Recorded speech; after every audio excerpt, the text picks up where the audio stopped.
happy game of dreidel. Come play now, let's begin. Oh, dreidel, dreidel, dreidel. I made it out of clay, and when it's dry and ready, then dreidel I shall play. Oh, dreidel, dreidel, dreidel. I made it out of clay, and when it's dry and ready, then dreidel I shall play.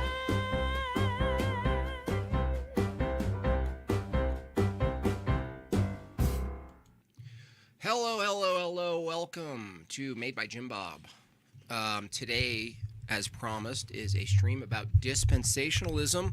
We're going to go through the history of it, what it is, what it's not, its effects on policy, its effects on modern theology, and so on and so on and so on. We have the privilege of having Posh Redneck jump on, as well as Mr. J. Dyer. Low volume for me. I'm low volume. Oh, hold on.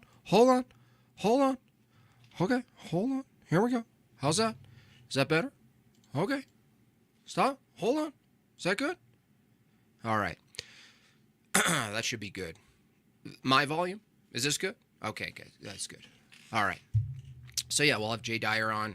He's coming off a debate 2-on-2. Thought that was a pretty good debate.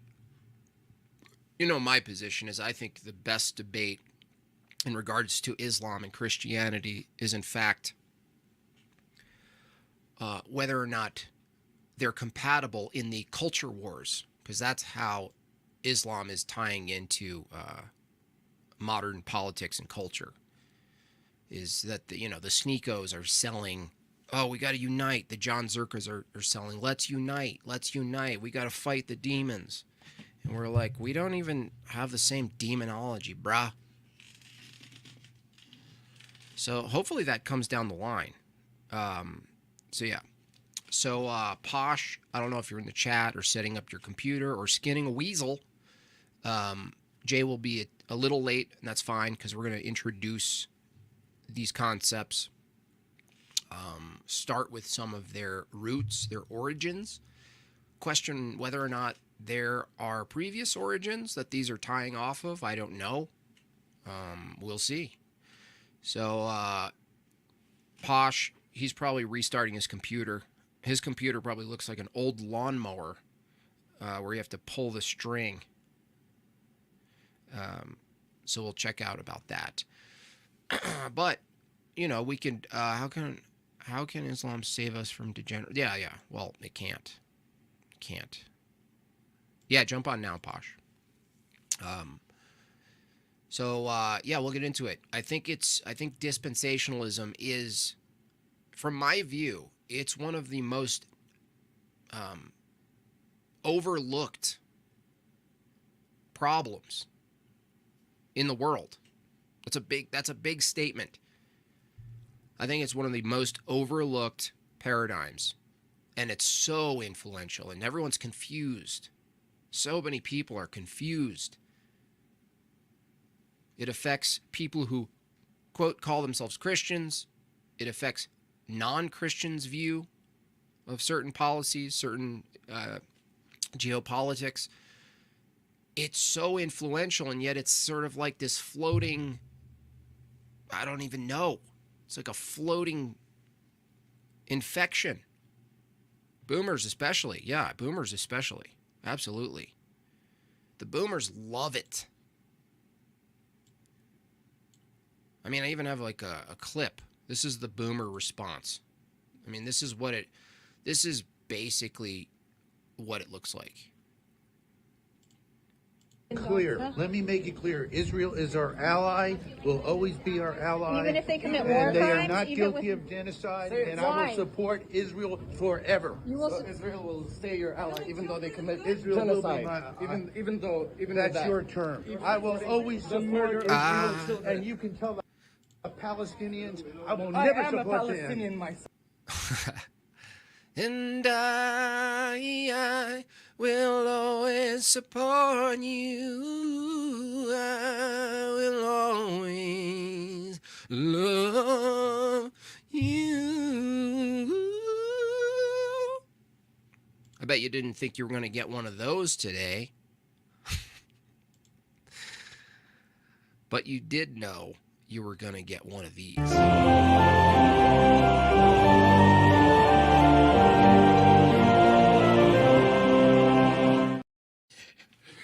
Hello, Posh. Hello. Welcome to the show. Long time no see. Cheers. I'm going to cheers your cigarette there. We're already starting with the beers. Okay. Yeah, I need to start already. I'll be talking. I'll the be least finishing my amount. coffee first and then Yeah. start with it. Yeah. Now I have to make an intro for Jay because, like, if he keeps coming back to the stream, I'm gonna have to make my own intro. Do you have any ideas if I make an intro for Jay? I mean, I'll have to give it some thought. Immediately, I think like banjos and stuff. Banjos, yeah. I have one of those giant XXX, jugs. Yeah.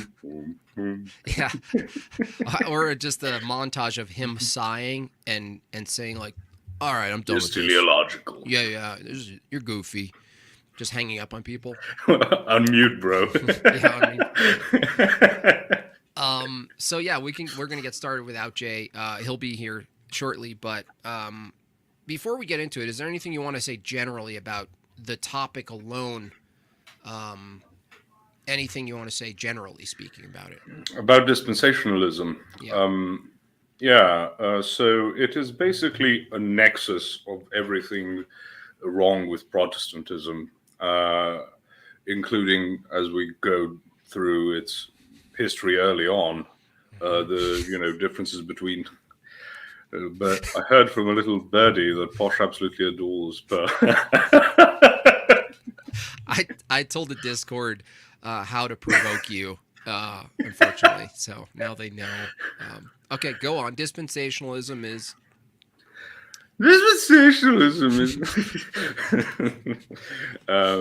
That's my best Pearl impression. That's pretty good. Actually, the best Pearl impression you have is just talk normally, just without the British accent. That's Stefan Molyneux, as was established previously. But if I get like 10 beers in, then maybe, we can have cognitive deterioration to that point.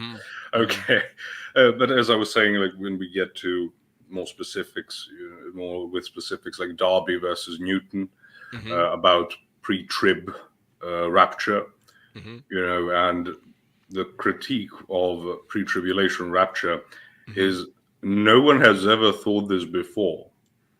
And Mackintosh, one of the disciples of Darby, says, well, it doesn't matter that even if never in history, two or more were gathered in Jesus' name, that is what the word says, So it's always this standalone interpretive schema that you can butcher into whatever the bloody hell you'd like. Yeah. And not to mention all the emotional hype, all the apocalypticism, all the irrationalism, etc., etc. Yeah, the question I was going to ask you, or that means Republic of Serbia. RS. Sure. Oh, okay, got you. Good. Represent. What's up, Nada? Yeah, I was going to ask: is it just out of the blue one of these, these views that just get constructed and then it borrows some crappy biblical hermeneutics, or is it something that's downstream from some bigger problems like a heresy or something? Is there something more foundational underneath it, or do you think it spawns sort of creatively, like someone changing the blocks around? Well, the great thing that Jay will be here is that he gets the documents. He's got the documents. Yeah. I don't know how to even research that properly with these types of questions. He does. So we'll have to ask him how much, we can see some type of direct influence. But when you ask me, was this like the work of the nasally endowed? I told you, I told you, racialism in this sense was very prevalent in the 18th and the 19th century and in the beginning of the 20th. The whole eugenics program in the United States, for people who are like Wigginots in America, who want to create the category of white. People need to understand that for the American founding fathers, the Nordics were swarthy. So the Chad Norwegian Vikings might as well have been Sudanese. So, but it was racial thinking throughout, which is completely foreign to the ancient world. Right. Genetics had only started to crop up as a proper science and not recognizing basic patterns. Oh, this person looks like their father, sure, like their mother, this one like their grandfather, etc. Just basic pattern recognition. There was no ability to even discern properly how it works on a mechanical level. Obviously, you don't get DNA until the 1950s, so I'm not even talking about that. But that's part of the paradigm that's going to influence this reading of Israel as a separate thing from the church, and Israel as a genetic entity, not as a spiritual religious entity. We hear like ethno-religious group. There are ethno-religious group in the modern sense, even back then. Some Zoroastrianism has certain strains that go that way. The Yazidis think that way. The Druze who are technically some type of Arabic, but they also have this component of you can't convert into it, you need to be born into it. And even with Judaism, with all types of different sects, those who say you can't convert, those who say you can convert, and when you do, somehow ontologically you are changed into a Jew. And obviously those who are so liberal that nothing matters, but even then those liberals are actually more in line with the biblical understanding of things. But that's why the reason I'm saying all of this is that you don't always need to have a surreptitious element.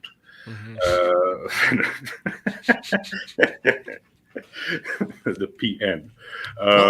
Posh, one thing I want to ask you about that is that noticing the genetic aspect and trying to isolate that as some sort of meaningful category biblically, that makes sense. Wouldn't that make sense that they would then extend that to a location to connect to that genetic identity? But that's not to say that the location Israel doesn't matter biblically, right? That just it's a tying together that is unnecessary. That's incorrect. Is that fair to say? Well, the thing is, even with the genetic the imputation of modern genetic understanding, your nose grows. All of a sudden, you're good with money. Posh, we're trying to keep this stream up after so people learn about dispensationalism. I don't know, better to have it break down before Jay gets here, That's true. That's true. So he walks into it's already a disaster and it's not his fault. He thinks we're snubbing him. Meanwhile, we've been nuked off of everything. You have to write him like a handwritten letter. Yeah. Okay. So there's the location distinction, and then there's the church distinction, but the genetic extinction.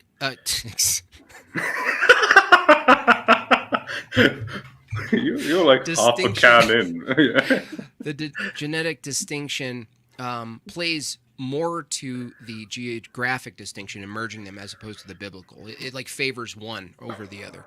Yes, the problem being that Israel, even if you take it, read back into it, genetics, you have the promised land, but it was never really very well concentrated there, except for a very short period of time.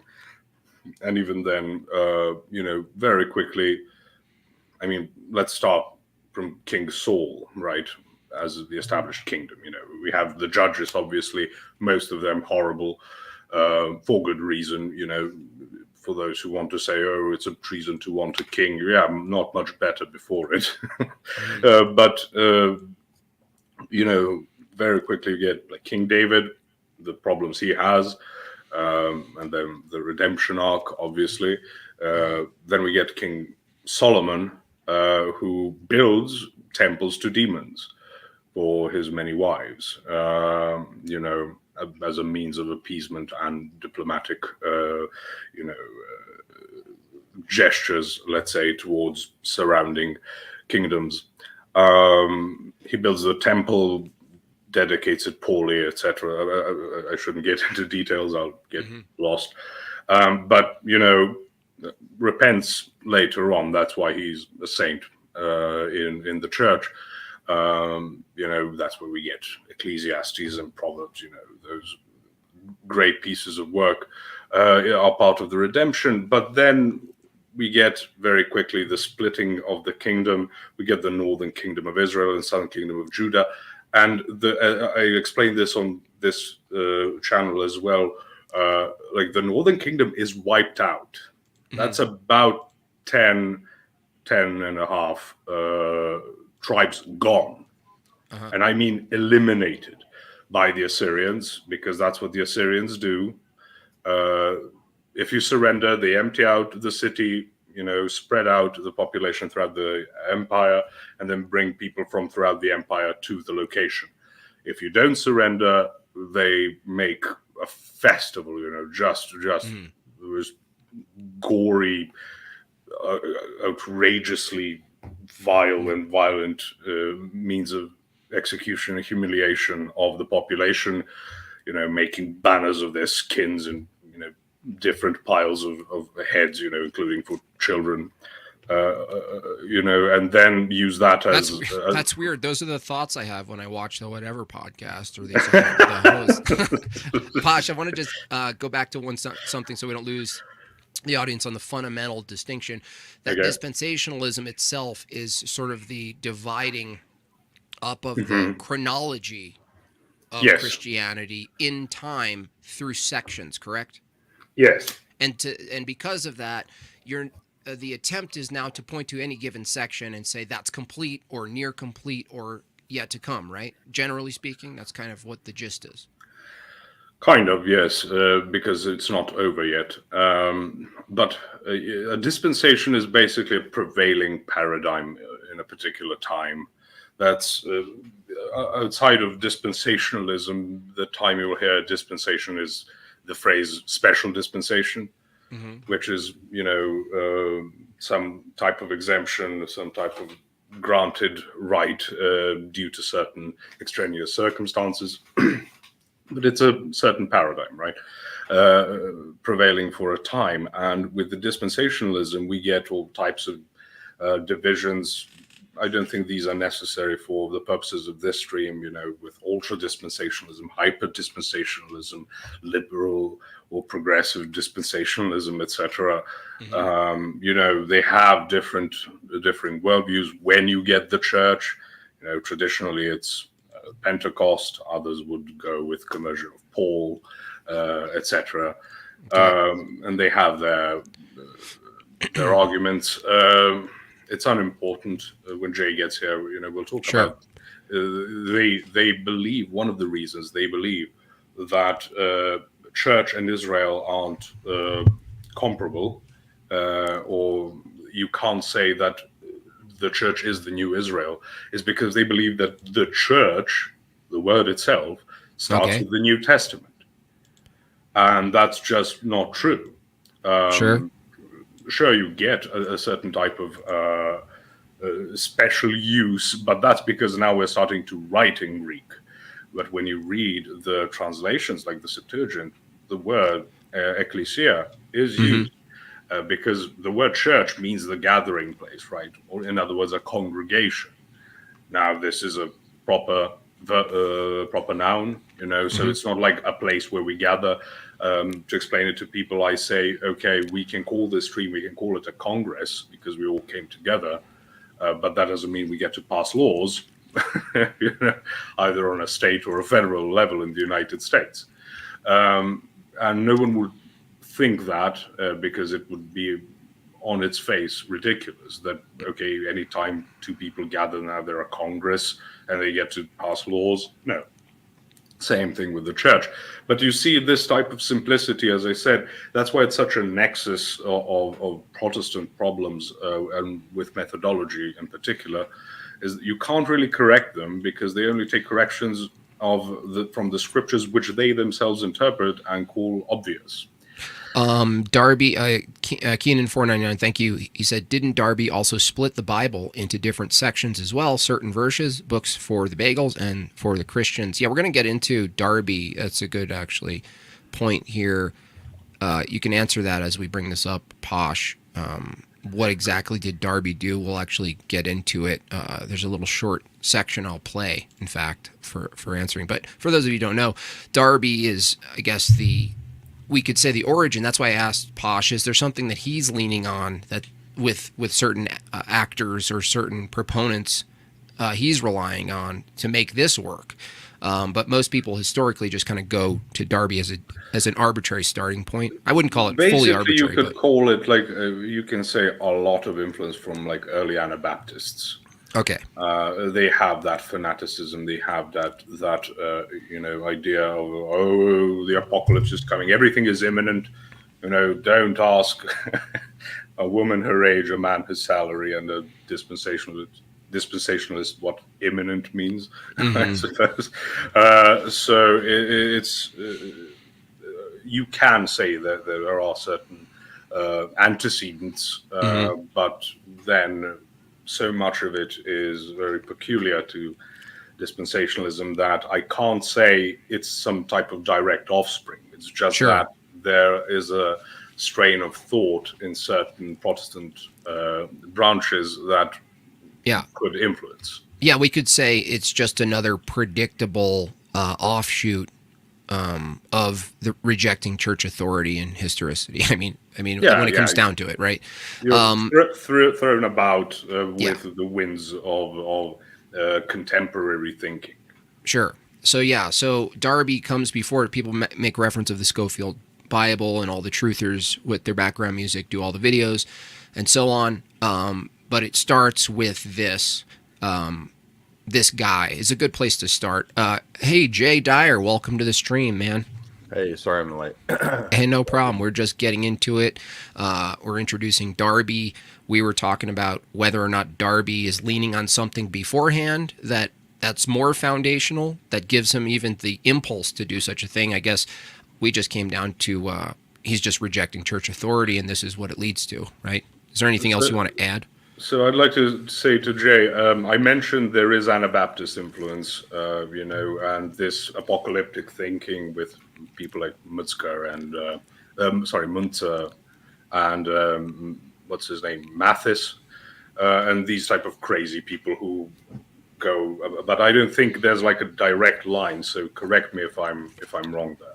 Well, I have to let you guys know that I went and dug out my folder of folders. My actual Scofield Study Bible. Nice. It actually has my name emblazoned on it. Oh, damn. So I'm here to correct all of your legalistic errors and heresies. So, I even wrote the 5 points of Calvinism at the beginning in case I don't know why I thought I would forget them, but I wrote Whoa, them. Dude, that's really good handwriting. What happened? I did have handwriting back in the day. I don't know what happened.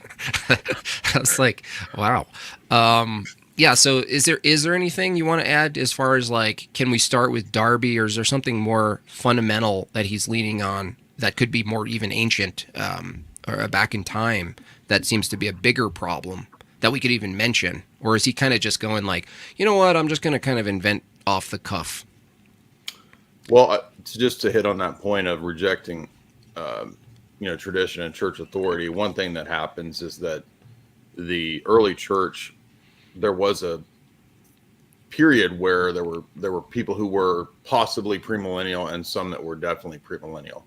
So some of the early church fathers, the debate is that some of them were in the 1st and 2nd century.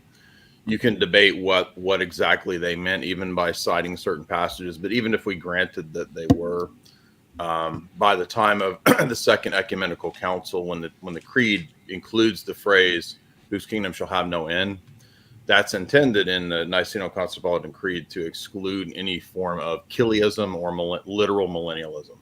So by the Second Council, this view was basically say, okay, we can't have this. So you're right then to say, Posh, that the first Reformation groups that seem to revive this idea of a literal millennium are the Anabaptists.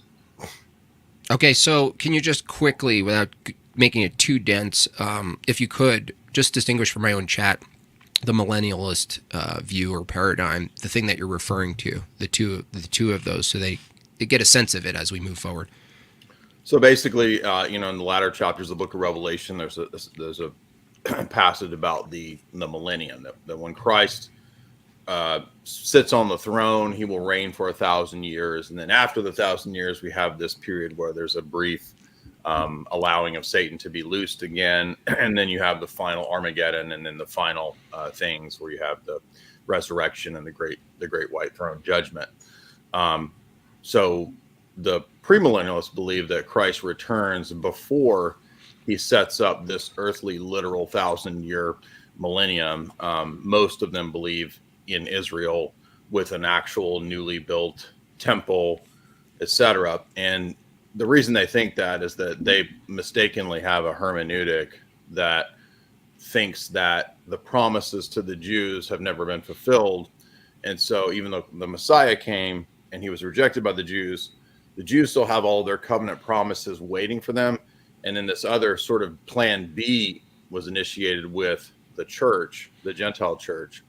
And then at the end of the world, plan A will be fulfilled in this literal millennium. That's kind of the dispensationalist model that we're talking about. Now, nobody in the early church was a dispensationalist, obviously. They all believed that the ones that believed in a millennium, the very few that did, they thought it's just, well, Christ comes back and then he sets up 1,000-year kingdom. I'm not even aware of them thinking that there was a literal temple in Jerusalem that would be rebuilt. The few early church premillennialists just believed that Christ would come back and set up 1,000-year earthly kingdom. There's no rapture. There's none of that. So a couple features that these guys bring that's new to this discussion. By the way, the other position, as you said, the church eventually adopted a non-literal millennial position. So basically the church just said, no, there's no 1,000-year reign on earth. It's a symbolic time frame that the Bible uses 1,000 years in other places as well for just a long time. Yeah. And it just signifies the period in which the church is the kingdom of God on earth and Christ reigning through the church. So that's it. No rapture before the tribulation. None of that. Gotcha. Okay. So we'll go over this and you guys can stop it. We'll go point by point. If this guy is messing it up or perverting it, just let us know. I also brought my other premillennial books I found. So nice. I have my dictionary of premillennial dispensational theology for you. Jay, was that a study, a point in time of your study, or you held the view? No, that's why I had my Schofield Study Bible. Like when I first started reading the Bible when I was like 18 or 19, I went to the Christian bookstore and this was what I got, my Schofield Study Bible. Just grab. So, we got to see the script again, though. Can you show that again? Did you know that what that would mean, or was it like by chance that you got? No, I just kind of like, I want a Bible. Here's a study Bible. And the thing that appealed to me was, this one deals with like end time stuff, and that's cool. Yeah, that's a very American thing. It is, isn't it? Yeah, end times. It's a classic thing to appeal to. By the way, the title is Apocalypse in Space and Time here. So I'd like to mention before we start, apocalyptic does not mean end times. Apocalyptic or apocalypsis means like revelation. That's why it's called the book of Revelation or the apocalypsis. But it means this book has Darby on the cover. If you notice there, it's got all the characters. He was big on profile shots. Who made the jump then, Posh, to that etymological problem there between apocalypse and? I can't tell you because all of these things are so convoluted that you can't really go through. Some truther though, early truther. Definitely, but most of them were like the Anabaptists. If you read about them, OG truthers.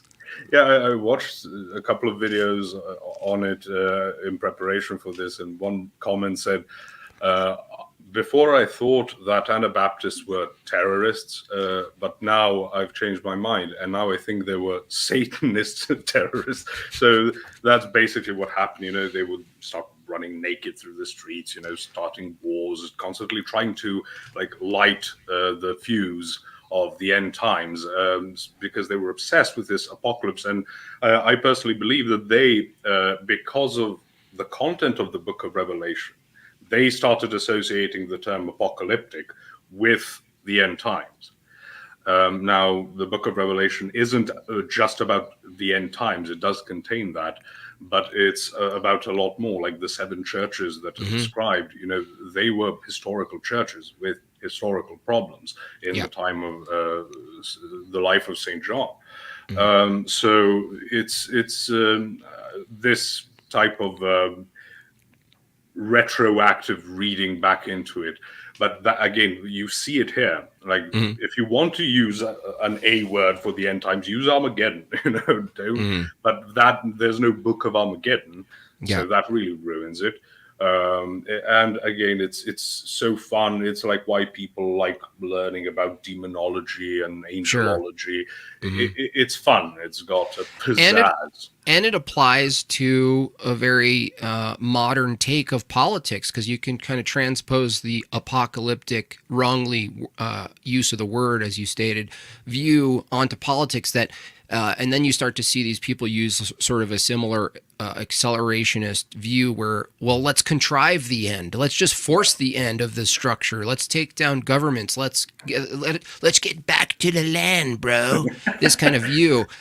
And it's very, it's parallel. It's not identical, but it's certainly parallel. So just to say what apocalypse means, it means this overall view of history from like a heavenly perspective. The book of Daniel is apocalyptic in a lot of ways. There's also different types of apocalyptic literature throughout the Old Testament. So that's what it means. Gotcha. Just to clear, I'm not just saying it doesn't mean end times and telling you why it's translated as Revelation. Literally means to lift up a veil. Gotcha. All right. Well, I'm going to play this little bullet point here, and we can comment. You can tell me to stop whenever. This is followed, he says, by conscience, after the fall, but before the flood. From the flood until the call of Abraham, what he calls civil government. This is followed by the patriarchal period, Genesis chapter 12 through Exodus 19, in which the patriarchs Abraham, Isaac, and Jacob, and so on, become the centerpiece of God's redemptive activity. With Moses, we have a new dispensation called law. It begins with the 10 Commandments, continues until the period of the church. The church is called the age of grace. We are living in the church age. It will continue to an indeterminate time in the future, at which point there will be what was called the rapture. The rapture removes the church from the world and gives birth to, then, finally, the kingdom. The kingdom is a millennial kingdom in which Christ is ruling in a political sort of way from Jerusalem over the peoples of the entire world. All right, let's stop there. I just want to look at the picture. I mean, if he was trying to sell this, that is the worst picture to sell. If that guy was looking at me like that, trying to sell this to me, that picture on the right, I'm out of here. Pizzazz going on there. Yeah, he's giving us, what do the kids call it? Yeah, a little pizzazz or whatever. Yeah, like a shoulder drop, He's like, honey, you have no idea what you're in for. Is there anything you want to comment on here? Because this seems to be what we're saying is that, you divide into these sections, and then obviously each section you're going to look into some, you're going to assign some perverse interpretation anyway. So the question I have is, from a Orthodox view, let's say, are things divided at all similarly, and they're just misreading, or you just don't do this at all? We don't do this. I mean, sure, you can say innocence is part of the Genesis. That's part of how Satan tricks Adam and Eve. It's not that he, somehow tricked them into greed or whatever. They were still very new. So he uses this innocence against them. I guess you could call it that. That's something Well, the reason I ask is because we're doing a critique from a specific view, and a lot of people watching me, always say, "Well, you guys do that, or they do this." I just want to cover that in advance. Yeah, I'd like to touch on that because back when I was a dispensationalist, the thing that got me out of it was beginning to look at the way that the New Testament treated the Old. And then I got into what's called covenant theology, which I think is way more biblical. And this is the idea that God relates to mankind historically through a series of covenants. And it's odd that, I mean, why wouldn't the dispensationalists want to use the thing that the Bible itself says is how we relate to God, which is a covenant relationship? And in those covenant relationships, the way there's kind of a similar pattern or structure to all biblical covenants. A lot of theologians have noted this over the years, whether Protestant or non-Protestant. But so basically, well, so to the comment, it's not exactly covenant theology, because what they're doing is they're saying that in these dispensations, the way that you're saved and the way that you have a relationship with God changes. It's different. And that's not covenant theology. Covenant theology says there's a unified pattern to these covenants. They're all essentially one covenant. Dispensationalists do not believe that it's all one covenant. In fact, many of them are dual covenant believers. They believe that there's a covenant for the Jews and this other covenant thing for Gentiles, which is totally different from all these previous covenants in the past with Noah or whoever. So it's a really janky, like whack type of anti-covenant theology. It's the very opposite of what Orthodox or even most Protestants would believe about the Old Testament covenant. Yeah, gotcha. So there are similarities with viewing it, with the covenantal theology, but they loathe each other, covenantalists and dispensationalists. As I said, in the beginning, a dispensation is a prevailing type of order or rules or whatever. It's almost like imposed, but there's also no interaction, right? There's just things are playing out, which again plays into different types of Protestant strains of thought. Protestants not big on free will and stuff is going to play into it. But you can't say it's like covenant theology. As far as back to our timeline as described here, they basically just pick an event that's important and then say, oh, this is like a carve out. This is a specific dispensation.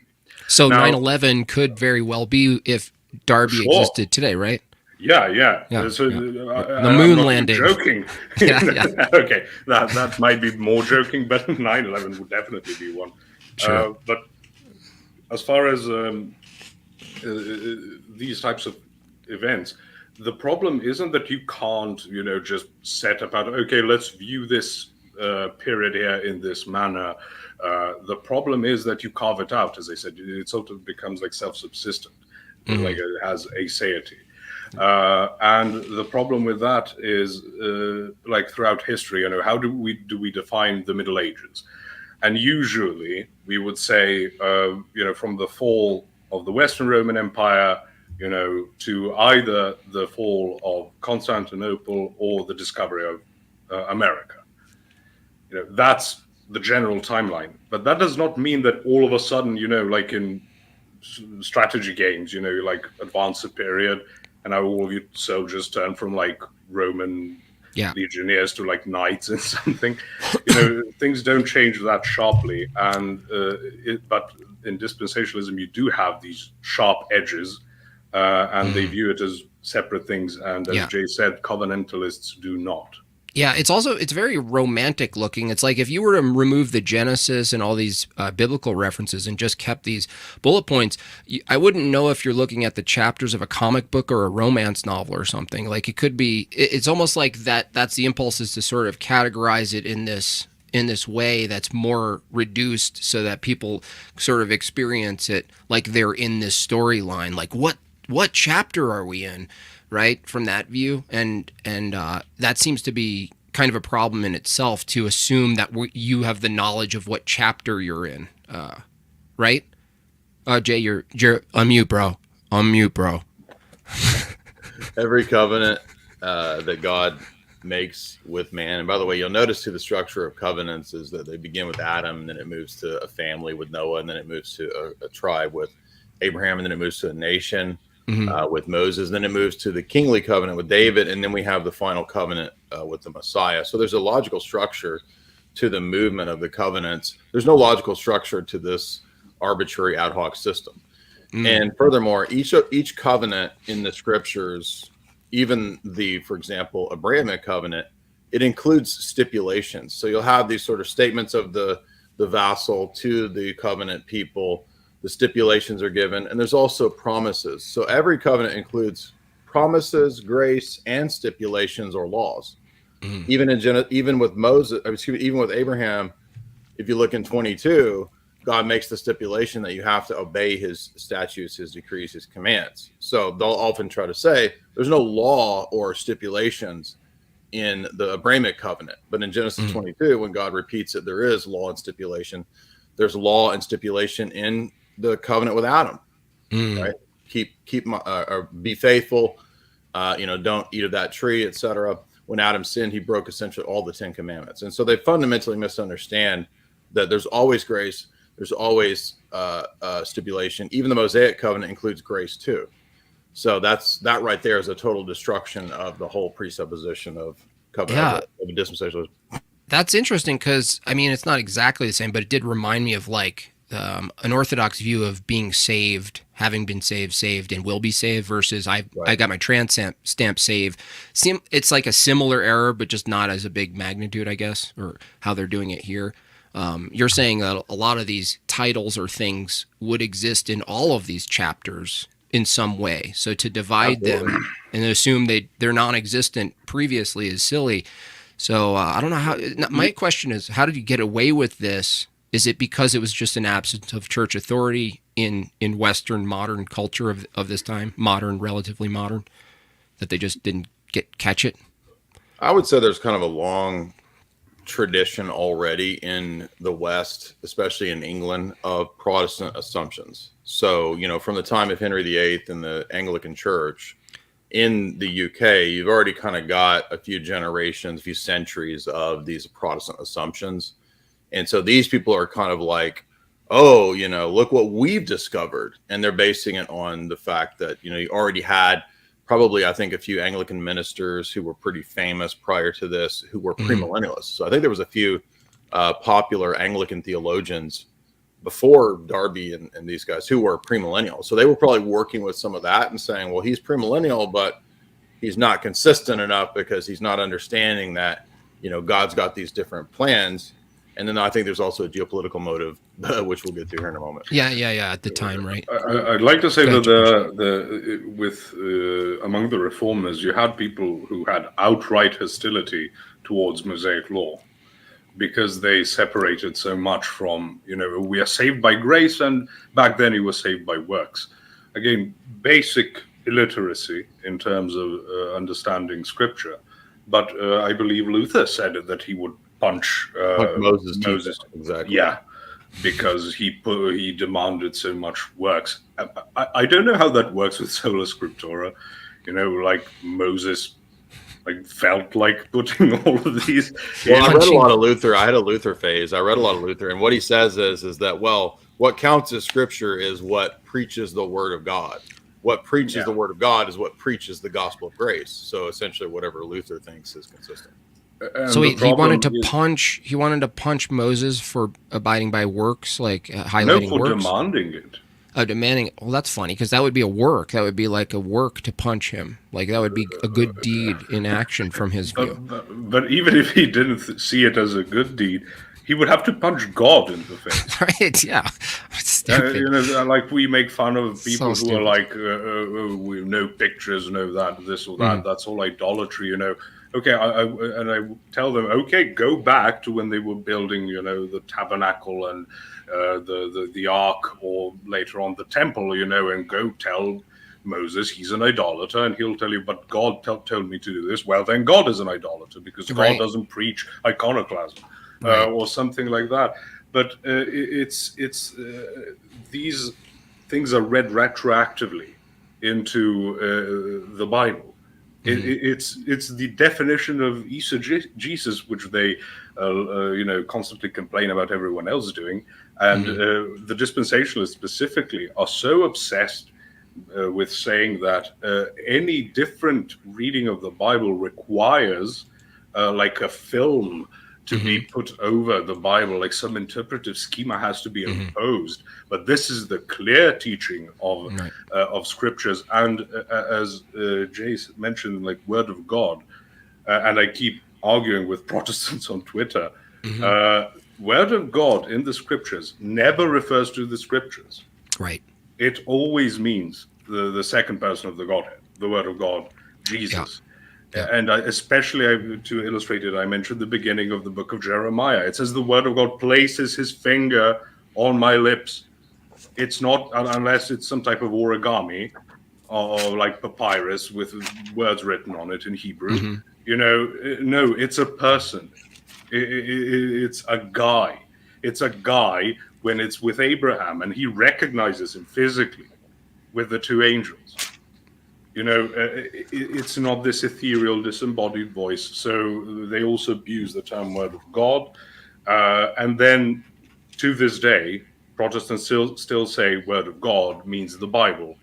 You know, and it interpreted like, you know, faith comes from hearing and hearing from the Word of God. They interpret that as, you know, scripture readings or something. Yeah. Yeah, keep going a couple of seconds. I'm going to bring up a meme that really embodies this problem real quick. Okay, no problem. Personally, if I can do something, I can.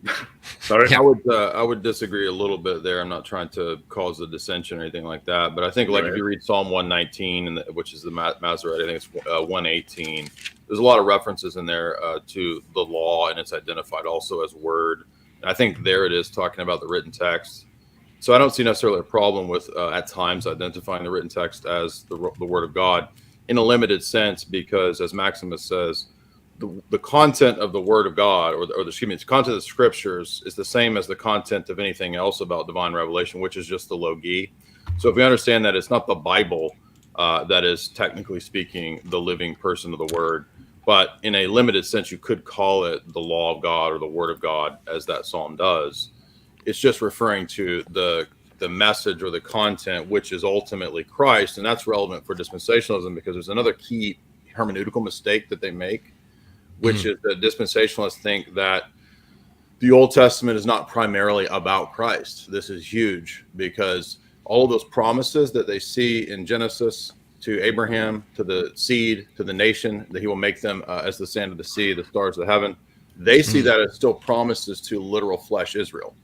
And so if you don't have a Christological hermeneutic of the Old Testament, you're going to fall into dispensationalism, because they don't believe that the gospel was taught in the Old Testament. That's why we say, as Paul says in Galatians 3 and 4, Romans 4, and Hebrews 4, that the gospel was preached to Abraham and to the Jews in the wilderness. No dispensationalist can say that or believes that. So it's crucial that they have this rigid, what's called only grammatical historical interpretation of the Old Testament. No emphasis on Christology. They'll admit a few messianic prophecies like Psalm 22 or whatever, but they will not admit that there is a presentation of the gospel in the Old Testament. They would be really confused, I think, about theophanies, or the idea that the Trinity is in the Old Testament. All of this would confuse them. So they have this Unitarian idea of the Old Testament, which is what many other people have. Yeah, and Galatians 3:29 specifically says those who belong to Christ are the seeds of Abraham and heirs to the promise. And that goes with what we were saying before you jumped on, Jay, that all of this genetic or racial, ethnic view, that is very prevalent in dispensationalism, and basically a necessary prerequisite for the Zionist aspects of it are a product of modern understanding of ethnicity and genetics. And just that phrase, the gospel was preached to Abraham from Galatians 3, and the gospel was preached to the Jews in the wilderness, Hebrews 4. Just that phrase, no dispensationalist could ever there's no gospel preached during the era of promise or law. Yeah, because it wouldn't make any sense. Yeah, I wanted to show this meme because obviously from this person's view who posted this, they could swap out Catholic with Orthodoxy here. But it's got the Bible looking at the boyfriend who's checking out church history. Well, this is so stupid, it's actually a cell phone, because the Catholics would be people and men, and the church history would be men, and that would require mind and interpretation and views. The Bible is presented as a person, as a being, as a mind, as some sort of entity, and that's ironic. Unironically, they posted this, and they don't understand the problem here. That from their view, that is the problem. That the Bible isn't a being. There is no personhood of the Bible as an object with words in it, and they do fundamentally kind of turn the Bible into the fourth person in a weird, perverted way. Throwback to yesterday's debate about by the way, good job interceding. I make the same claim, critique about when they say faith saves. They're almost like treated like an entity, right? There's like furies in like Roman mythology. There are these spirits called furies. They're female spirits, and they go and possess people who do something wrong, and then you become furious, right? And apparently they see faith as that, you get this spirit called faith, and then it acts in your stead. You sure it's not Posh? You sure it's not furries? There are no female furries. It's all degenerate homos. All right, I want to move along here, because I do want to get especially to the cultural aspect that Jay was pointing to, that we're going to get to, because that's really, I think, is really the impactful part of this. Like, obviously the education of this is important, but how it impacts modern policy, geopolitics, which Jay is specialized in. I really want to get into that. So I want to move through this little overview, get a grasp of it. We don't have to go too far in. If you guys think there's something we should cover before we get into the geopolitical, Jay, let me know. Will we be transitioning totally out of the theology stuff? No. If you want to cover theology, but also cover it as we go into geopolitics, I think it's still relevant, because a lot of these evangelicals, I guess, or maybe others you want to include, all of their patterns and their voicing of what we should do in politics and Israel and all these stances are really, wouldn't you say, largely informed by this broken theology, whether they even know it or not? No, this is completely dominated, the American evangelical mindset, which is actually now spilled over into Protestant, Catholic, and even sometimes Orthodox mindsets. They get this, they get tainted with this idea that somehow a lot of this gibberish theology is somehow correct, and we still gotta honor this stuff happening in the Middle East or whatever. I do want to add real quick that in Genesis 17, for example, this is another way to easily just refute this stuff. When Abraham was 99 years old, the Lord appeared to Abraham and said, I am God Almighty, walk before me and be blameless, and I will make my covenant with you. So there's a promise, but there's the stipulation, walk before me and be blameless. So even the Abrahamic covenant is not a covenant where there are no stipulations, right? Mm-hmm. And then, at the end of Galatians, another thing that easily refutes this is at the very end of Galatians, Paul calls the church the Israel of God in Galatians 6:16. No dispensationalist could understand the church to be the Israel of God, right? So again, with Jesus in the parables, when he says that the kingdom of God will be taken from you, Jews, and given to a nation producing the fruit thereof, their nation stands for the Gentile nations. So it doesn't mean the Jews can't be saved, but it means that the national covenant with Israel is no longer going to be mainly about Israel. It's going to be opened up to the Gentiles. And if a Jew wants to be part of the covenant, they have to become a Christian. That's it. Yeah. What would they say to that, Jay? Paul says that those who follow the faith of Christ, they are seed of Isaac, and the physical, I think he calls it Israel of the flesh, would be like Ishmaelites, because, and for those of you who need reminding, we have Ishmael. Sorry, I'm mixing up my languages. Ishmael, who is the son of Abraham through Hagar, his servant woman. And God says, no, it has to be with Sarah. That's why he's called Isaac, which means laughter, because she laughed when God said that they will have a child in their very, very advanced age.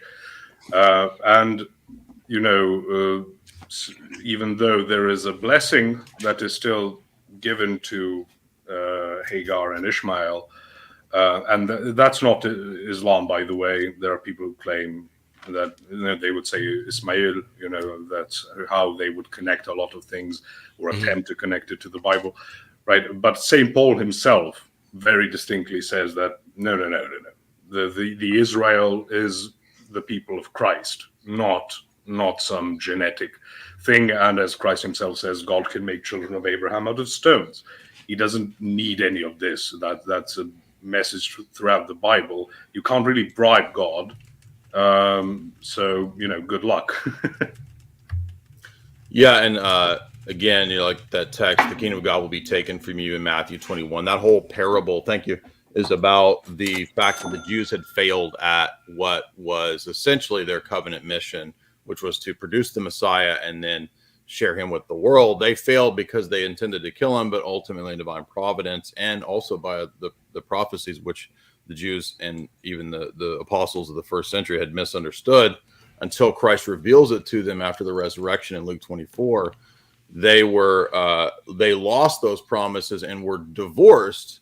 This fulfills the promises in Hosea, the prophecies in other places in Jeremiah, where it's talking about God giving Israel a writ of divorce, a bill of divorce, because of the culmination of their sins. Matthew 23, Jesus says, all of the things written in the prophets, the vengeance of all of those periods will come upon this generation. Talking about his day, Matthew 23, because of their crucifixion of the Messiah. That's the culmination of their sins. We have this passage, for example, in Genesis, where God says they fill up the measure of their sins, talking in that passage about the Egyptians. Here we're saying, basically, he's saying that when the Jews fill up the measure of their sins in the death of Christ, then the covenant will be opened, the bill of divorce given to national Israel, and the marriage to the bride, the Lamb. So God finds a bride, which is not the adulterous Israel. It is the church. The church is his bride. Also, the cursing of the fig tree is part of this divorce. So many of those some of those parables only make sense in this context. And the last thing I'll say is that the teaching of Athanasius, Cyril of Alexandria, John Chrysostom very clearly in his homilies on Matthew 24, even Origen, the tendency is to be partial preterist. What's funny? It froze for a second. No, I'm laughing because thinking of pro-Zionist ideas in St. John Chrysostom, doesn't work that way. Yeah, he's not very amenable to those ideas. Oh yeah, we shan't quote him on these. Yeah, not on YouTube. Right? Anyway, so partial preterism is the idea that a lot of what's happening in the book of Revelation and Matthew 24 and Luke 21 is the 70 AD destruction of the temple. It doesn't mean everything is. That's called full preterism. That's a heresy. That they believe that even the bodily resurrection has happened, which is stupid. But I did want to mention really quick, there are some great books on this that have been around for a long time. Kenneth Gentry has his THD dissertation called Before Jerusalem Fell, which is a really good book. All of these, by the way, refute dispensationalism. David Chilton has a classic commentary. He was almost going to become Orthodox before he died. He was on his way, and it's called Days of Vengeance. It's a chapter by chapter commentary on the book of Revelation. It's really good. It's been now superseded because people in his circles, like, I don't know if you guys know who Peter Leithart is. He's another person who's, even though he's Anglicanish Protestant, they've been borrowing from Orthodoxy for the last 20 or 30 years. So this is the Doug Wilson circles.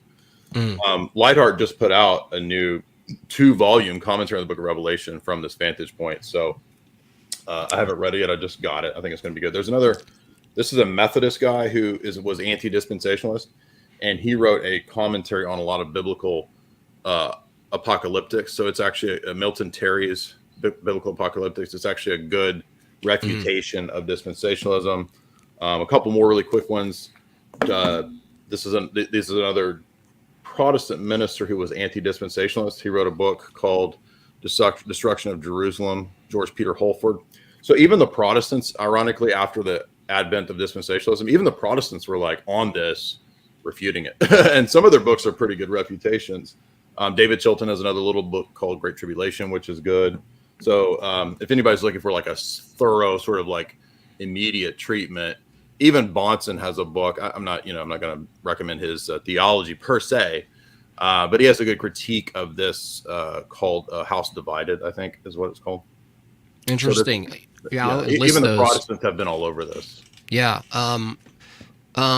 You talked about motivation a little bit. Well, today it's obvious. Everybody's talking points. We can get into the motivation today of holding this view or even a partial view of dispensationalism. But at the time, could we say that there's a motivation here, or could we split motivation with just crappy, hermeneutics and just adding all of this interpretation? Like, is it like, what I'm asking is how much of it is like sort of an innocent, ignorant impulse versus is there some political motivation that can be talked about at this time with the guy on the screen, the guy on the right there with the weird look? Is there a motivation at the time? I would say we could point to a motivation. Who's that guy that became Orthodox? He's put the most time into studying this topic. I'm trying to think. He wrote a book on the CFR. I'm trying to think of that guy. Perloff. James Perloff has researched this a whole lot. He ended up converting to Orthodoxy a couple of years ago. So I don't know if he's written on this or if he's going to write on this, but he's the first to really talk about kind of the timing of this in regard to the nation state of Israel, right? So the modern founding of it. So the Scofield Study Bible comes out in 1909 from Oxford, right? And if you follow the Quigley material, we know that the Oxford circles, Cambridge, Eton, these are all the upper, what's called Cliveden set, the Astors, the Milner, Fabian, Ralph Child circles. We know that they had a plan via Balfour, the Balfour Declaration, to set up this new nation state. It makes absolutely perfect sense that they would want to promote through this study Bible, right? This to prep people for, if it comes out in 1909, right? To prep people for a few years later, the establishment of the nation state of Israel. It's like the PNAC. It's like the Project for New American Century, but with church. Like a crappy PNAC study Bible. Right. I mean, Scofield Bible produced originally by the Oxford University Press. Very, very suspicious immediately. I just think of accents like mine, but not taught, but grown up with, and I immediately think, oh God, something's afoot, something very vile and planned for a century in advance. So you can see the first issue came out in 1909. Gotcha. Yeah. Okay, but Jay, how about when this guy was doing all of his work in his closet? Is there motive before that? Is there some influence there? If we go even back further, like when this is all getting sort of like, cobbled together? There could be. Perloff would probably be the person to go to on that. Okay. I'm personally unaware of any, but as I said, they have this idea that church is a New Testament thing, the term itself, but that's ridiculous. The term, as I said, ecclesia, exists in the Septuagint.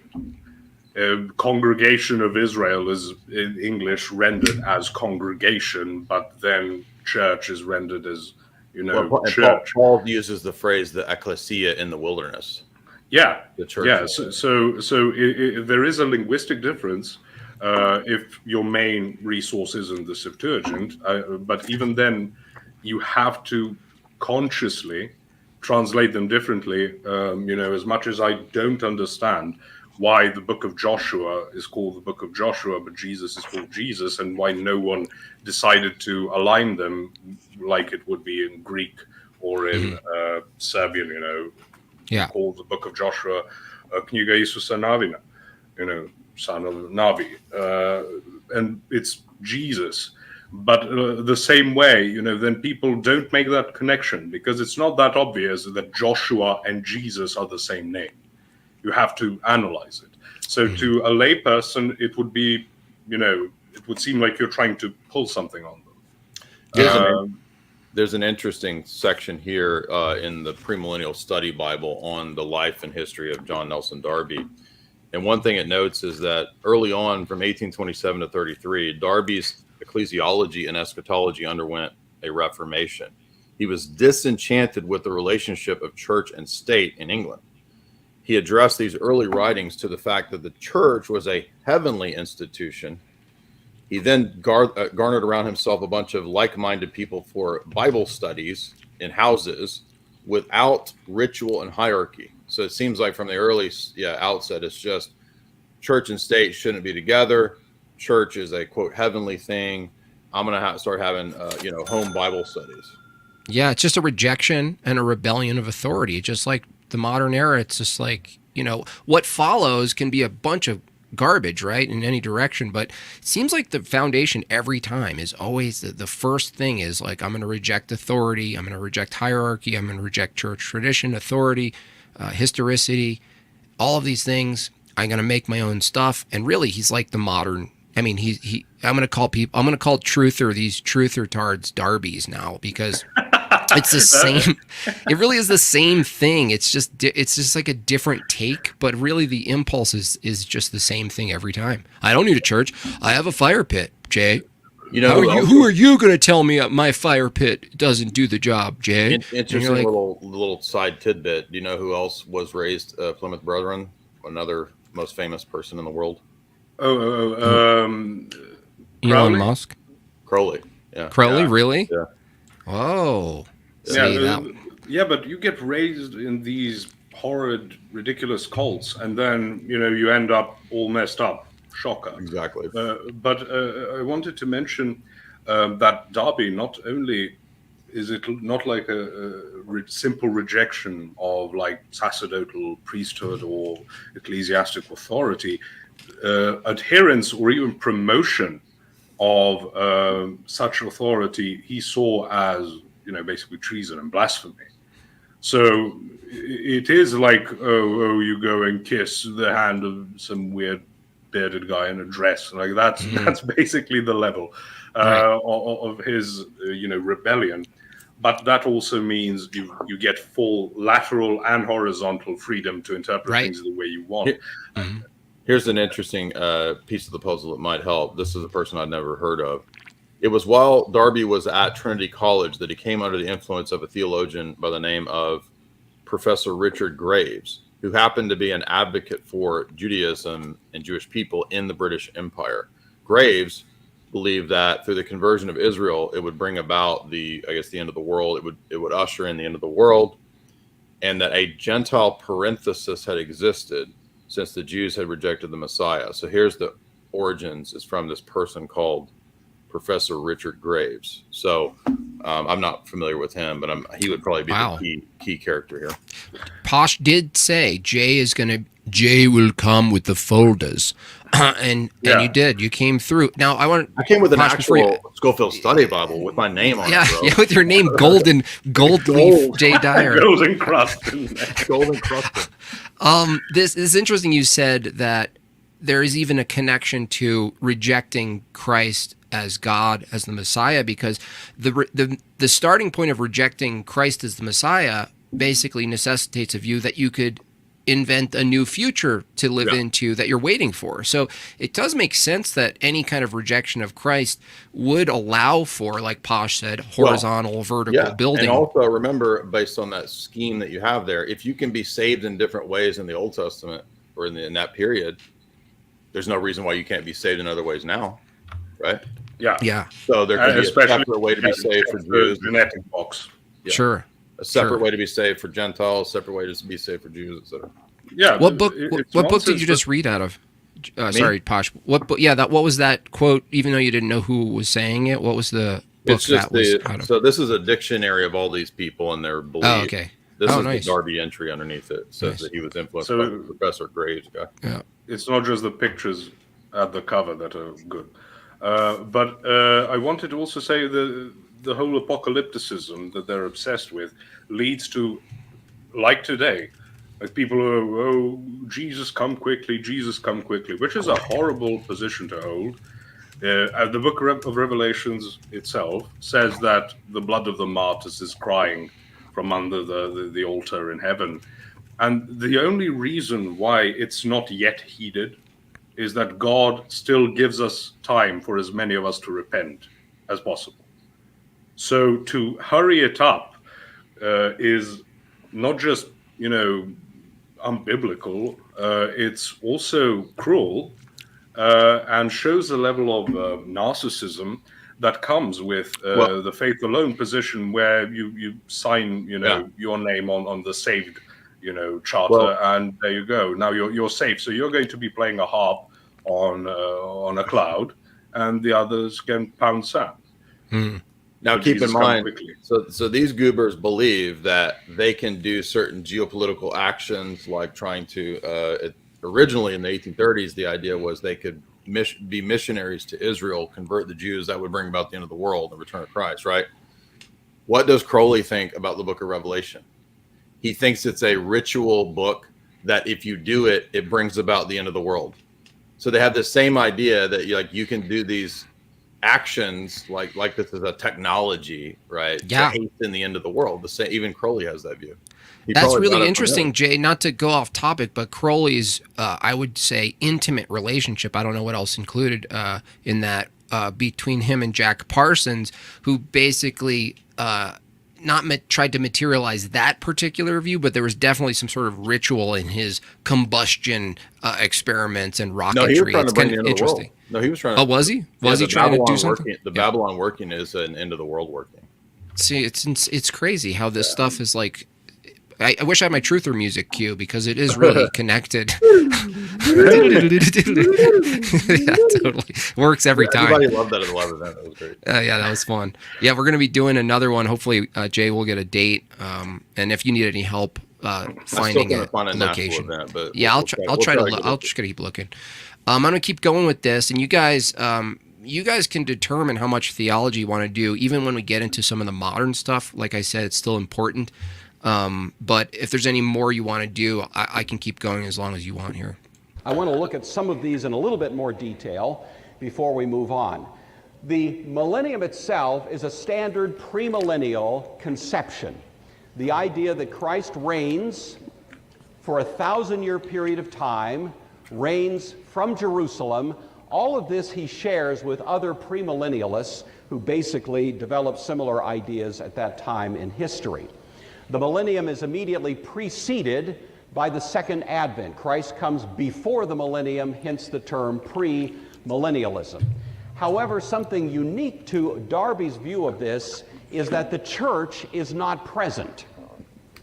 All the other premillennial eschatologies see Christ reigning for this 1,000 years through the people who are the ones advocating this particular eschatology. So if you're a Seventh-day Adventist, he's going to rule through the Adventists. If you're a Jehovah's Witness, he's going to rule through the witnesses. If you're a Mormon, he's going to rule through the Mormons, you see. But Darby has a different view, a very stunning idea that the church is gone. And this is to fulfill the promise, the so-called unfulfilled promises to the Jews. Okay. This is why Jesus. So the church is raptured. Mm-hmm. Jesus comes back, rules in Israel for the Jews to fulfill those promises, while the church is in heaven. So he's declaring the church is gone, right? Does that mean so the church is no longer physical, nor is it existing metaphysically in a sense? That's the view he's saying. In heaven, right? So for example, the beginning of the tribulation, if you're a pre-tribulation rapture person, you believe Mm-hmm. that when the 7-year tribulation starts, the church has been raptured. It's been taken out.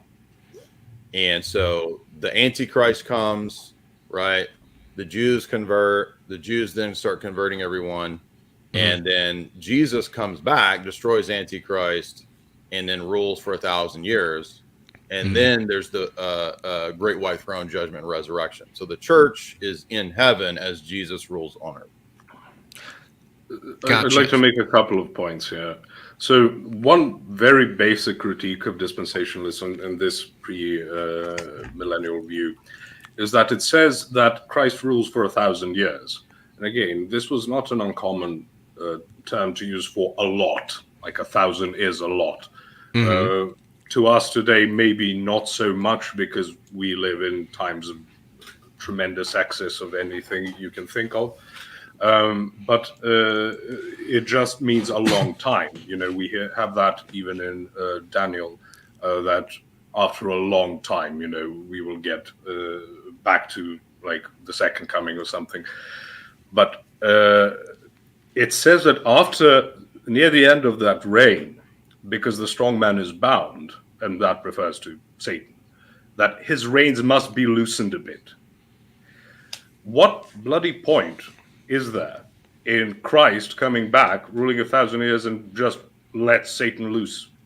Like, from our perspective, Christ is ruling right now.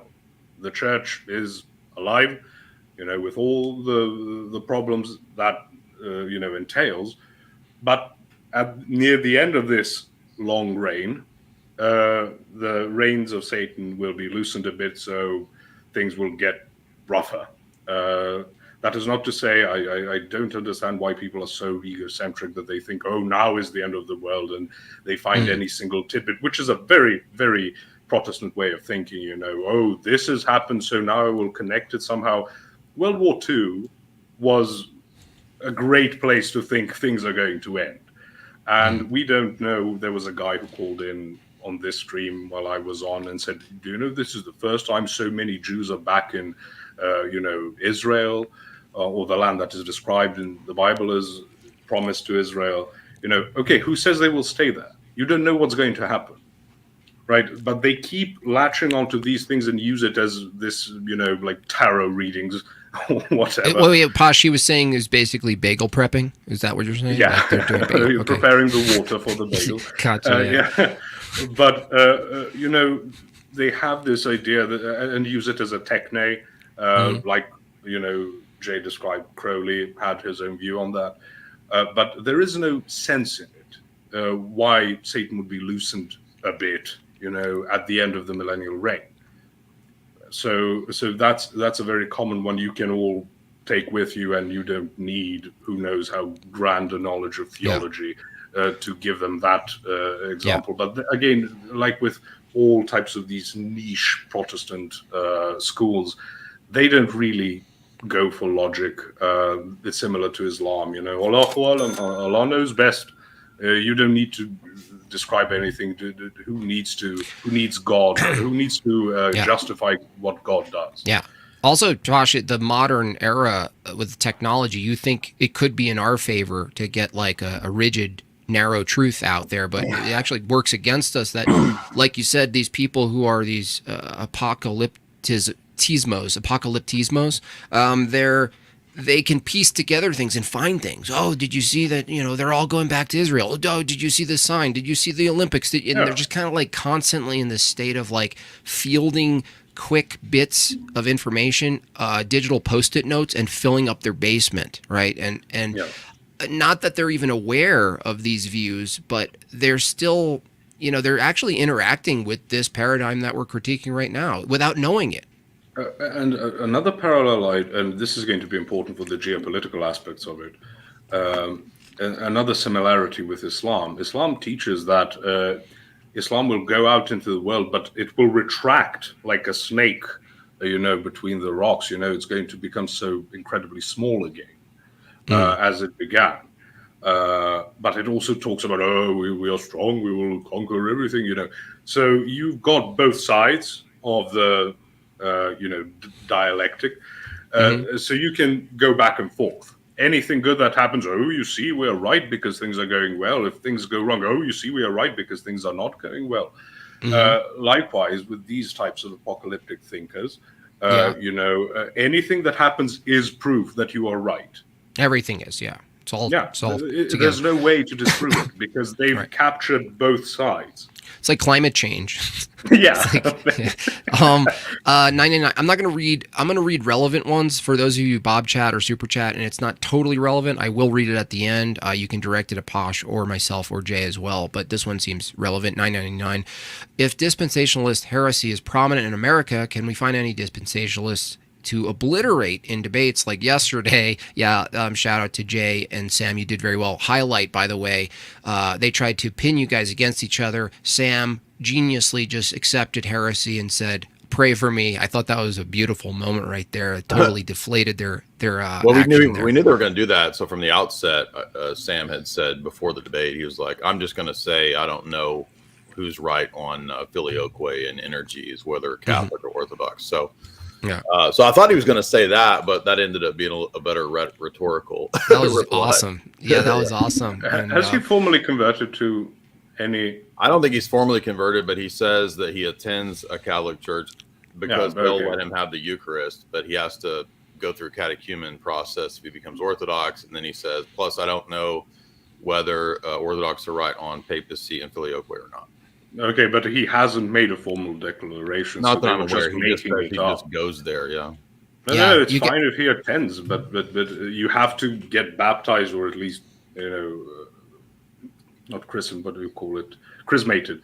Something needs to happen before you're formally part of it. And as far as I'm aware, he hasn't. So they were just, even though they have different understandings of Islam, they were trying to impose the same type of disparity between the two. Plus the fart, Jay.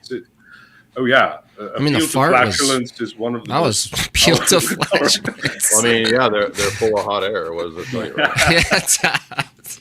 That was funny. He didn't even flinch. Okay, we'll keep going here. So you had somebody had a question. Oh, sorry. Real quick, there was somebody asked, is preterism the same as premill? No, preterism is just the idea that many prophecies about what people think of the end, Matthew 24, Luke 21, and even much of the book of Revelation, that it's about the things occurring in the days of the people experiencing it. So, for example, John, if you believe in the early date for the book of Revelation, was writing about the destruction of the temple in 70 AD. So many of those things, I don't think anybody really doubts, unless they're super evangelical, that some aspects of Matthew 24 and Luke 21 have to be about the destruction of the temple. There's actually a really good Orthodox publication on this too, called Apostasy and Antichrist from Jordanville Monastery. I think it's really hard to get because it's out of print, but there is a YouTube version of audio of this whole thing. So it's only about 40 pages, and all it is just collections of church fathers, elders, saints for the Orthodox Church talking about apostasy and Antichrist and end times.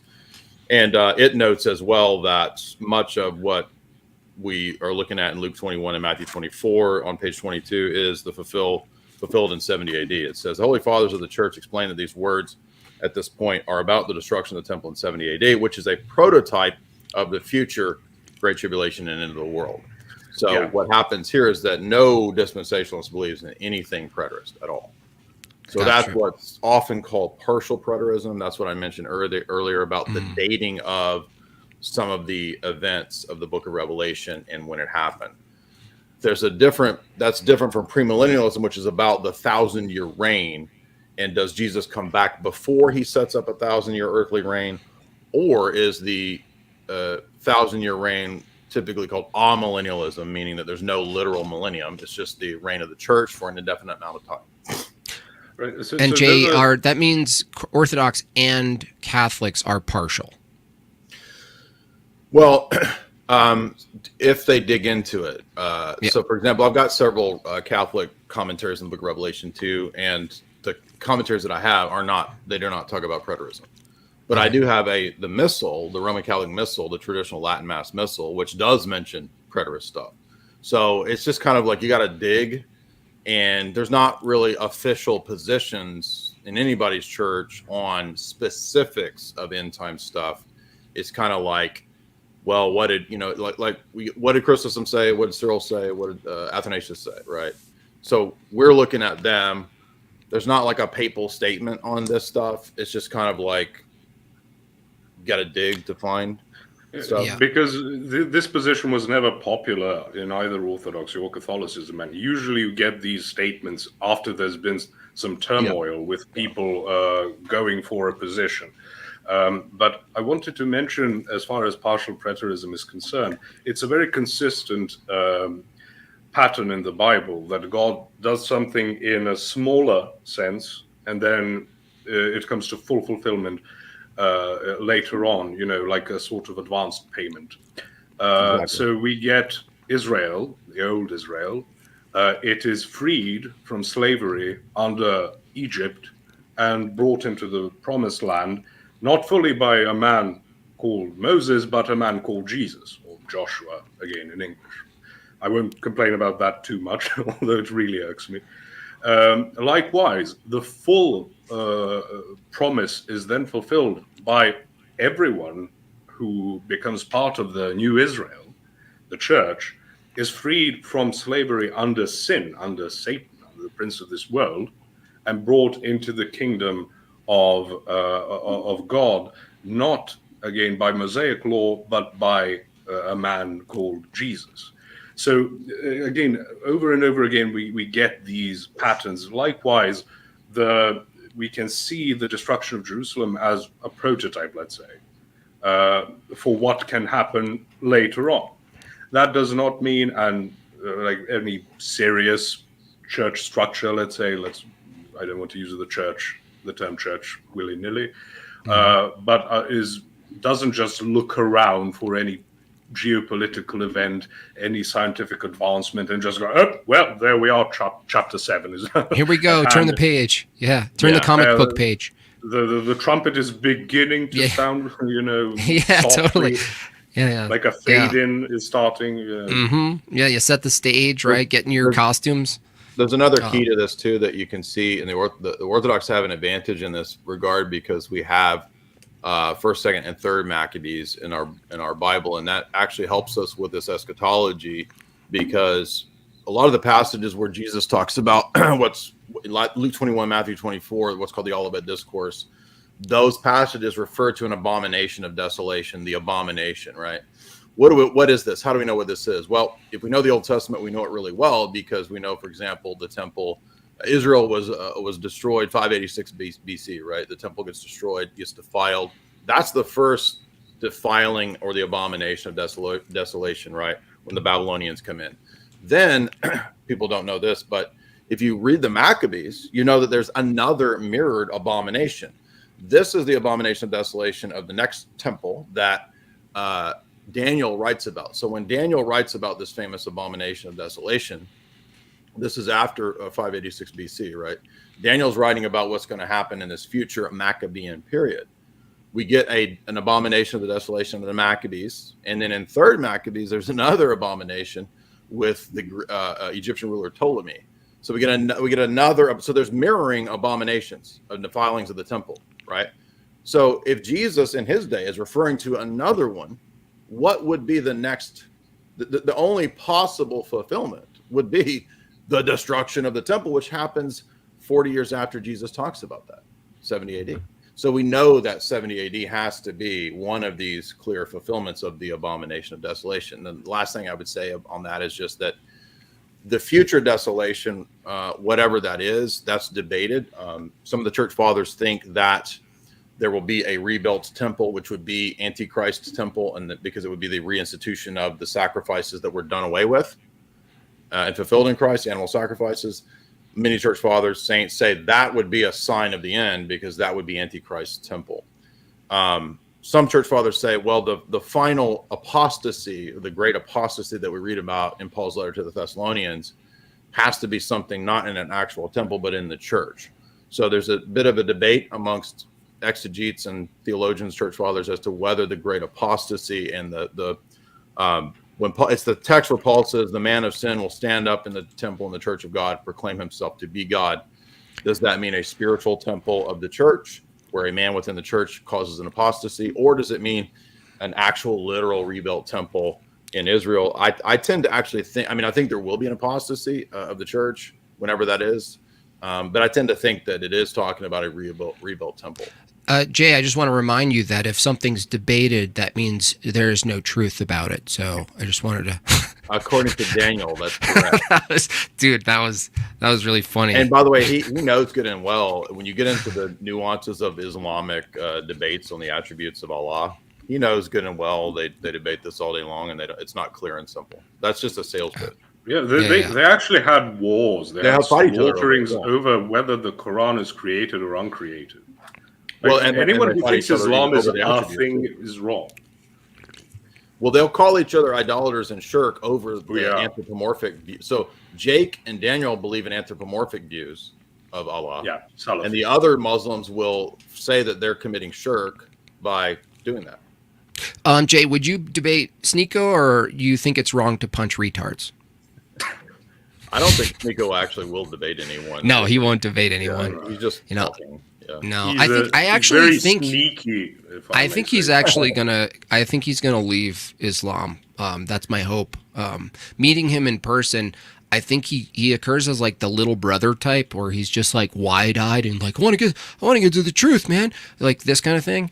I think he can be. I mean, I know he can be influenced. So that's the good news about a young pup like that. So maybe debating him isn't even in the best process. Can I say there was a super chat that asked if there was someone who is like the equivalent of the dispensationalists, like the Islamic debate from yesterday, and I'm not sure that there is any structure. You have major like pro-Zionists and people who have similar eschatologies, etc. But I don't think there's any formal structure. I've never heard of a dispensationalist debate. I mean, back in the days of like Bunsen and Gentry and all that, in like '99 or like the late '90s, mid to late '90s, they were doing these kinds of debates. But I haven't even heard of a debate like that since the '90s. And nowadays, you just hear apocalypticism and pro-Israel stuff. You know, John Hagee and crew.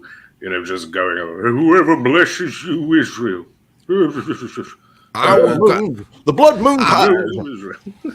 Yeah, this guy. I will. And I will tell you, I will never support you. I will always support Israel forever and ever and ever until the end, until the fire. Like, this is basically modern politics, which we'll get into. I think that's going to be actually the very interesting. More palatable.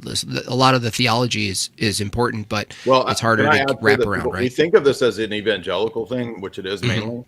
But I mean, Ratzinger in one of his later books before he stepped down was basically affirming a form of dual covenant theology for the Jews. So this idea has basically spilled over into the Roman Catholics as well. I think a lot of it is driven by a certain mid-century event that promotes a lot of guilt. So now, even though you disagree with it theologically, you know, you sort of feel bad about it. So, you know, you can't really deny any of it lest you look bad. And then the only people who stand up to it are usually crazies. Many religions, one covenant is the title.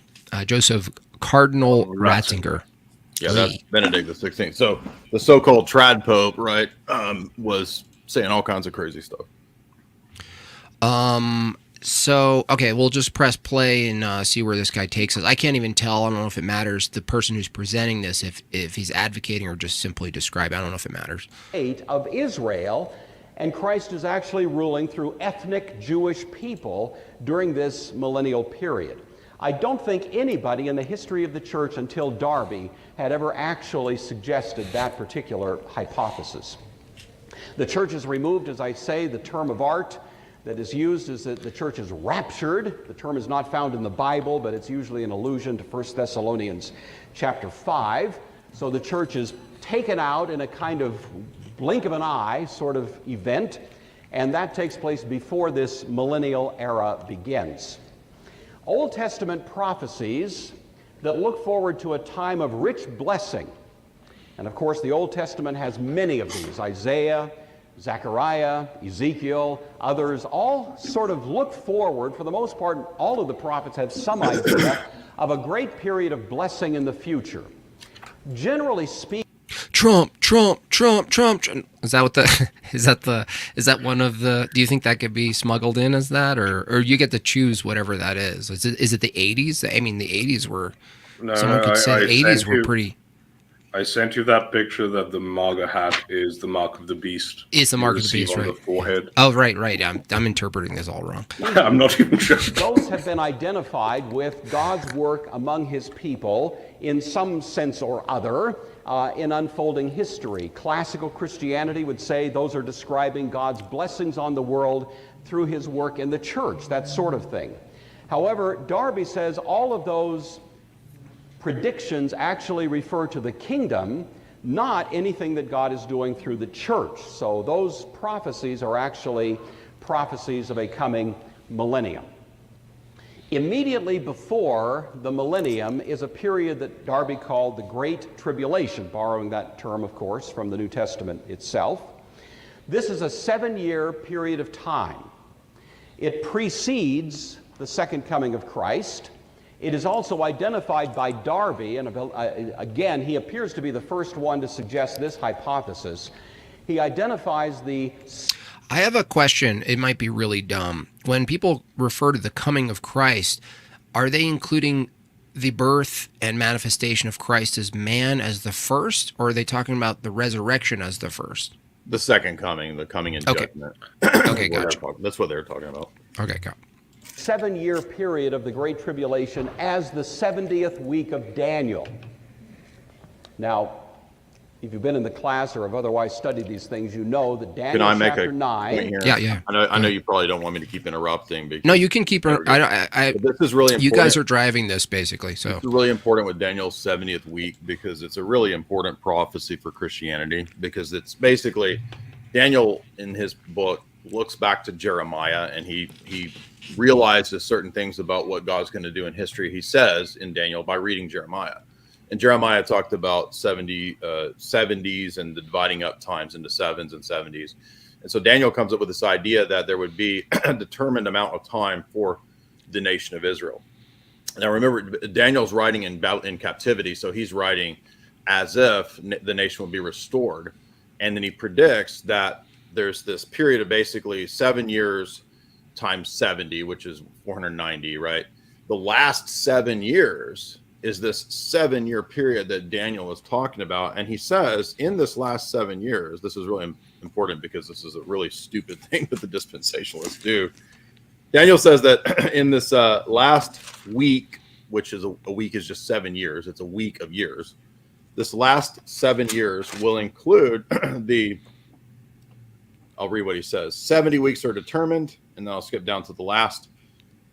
Basically, there will be a end of lawlessness, atonement for sin, everlasting righteousness comes in, the fulfilling and sealing up of visions and prophecies, which means that there's no prophecies there's no new visions and prophecies after the time of the Messiah. So we don't need Muhammad and we don't need Joseph Smith, and to anoint the Holy One.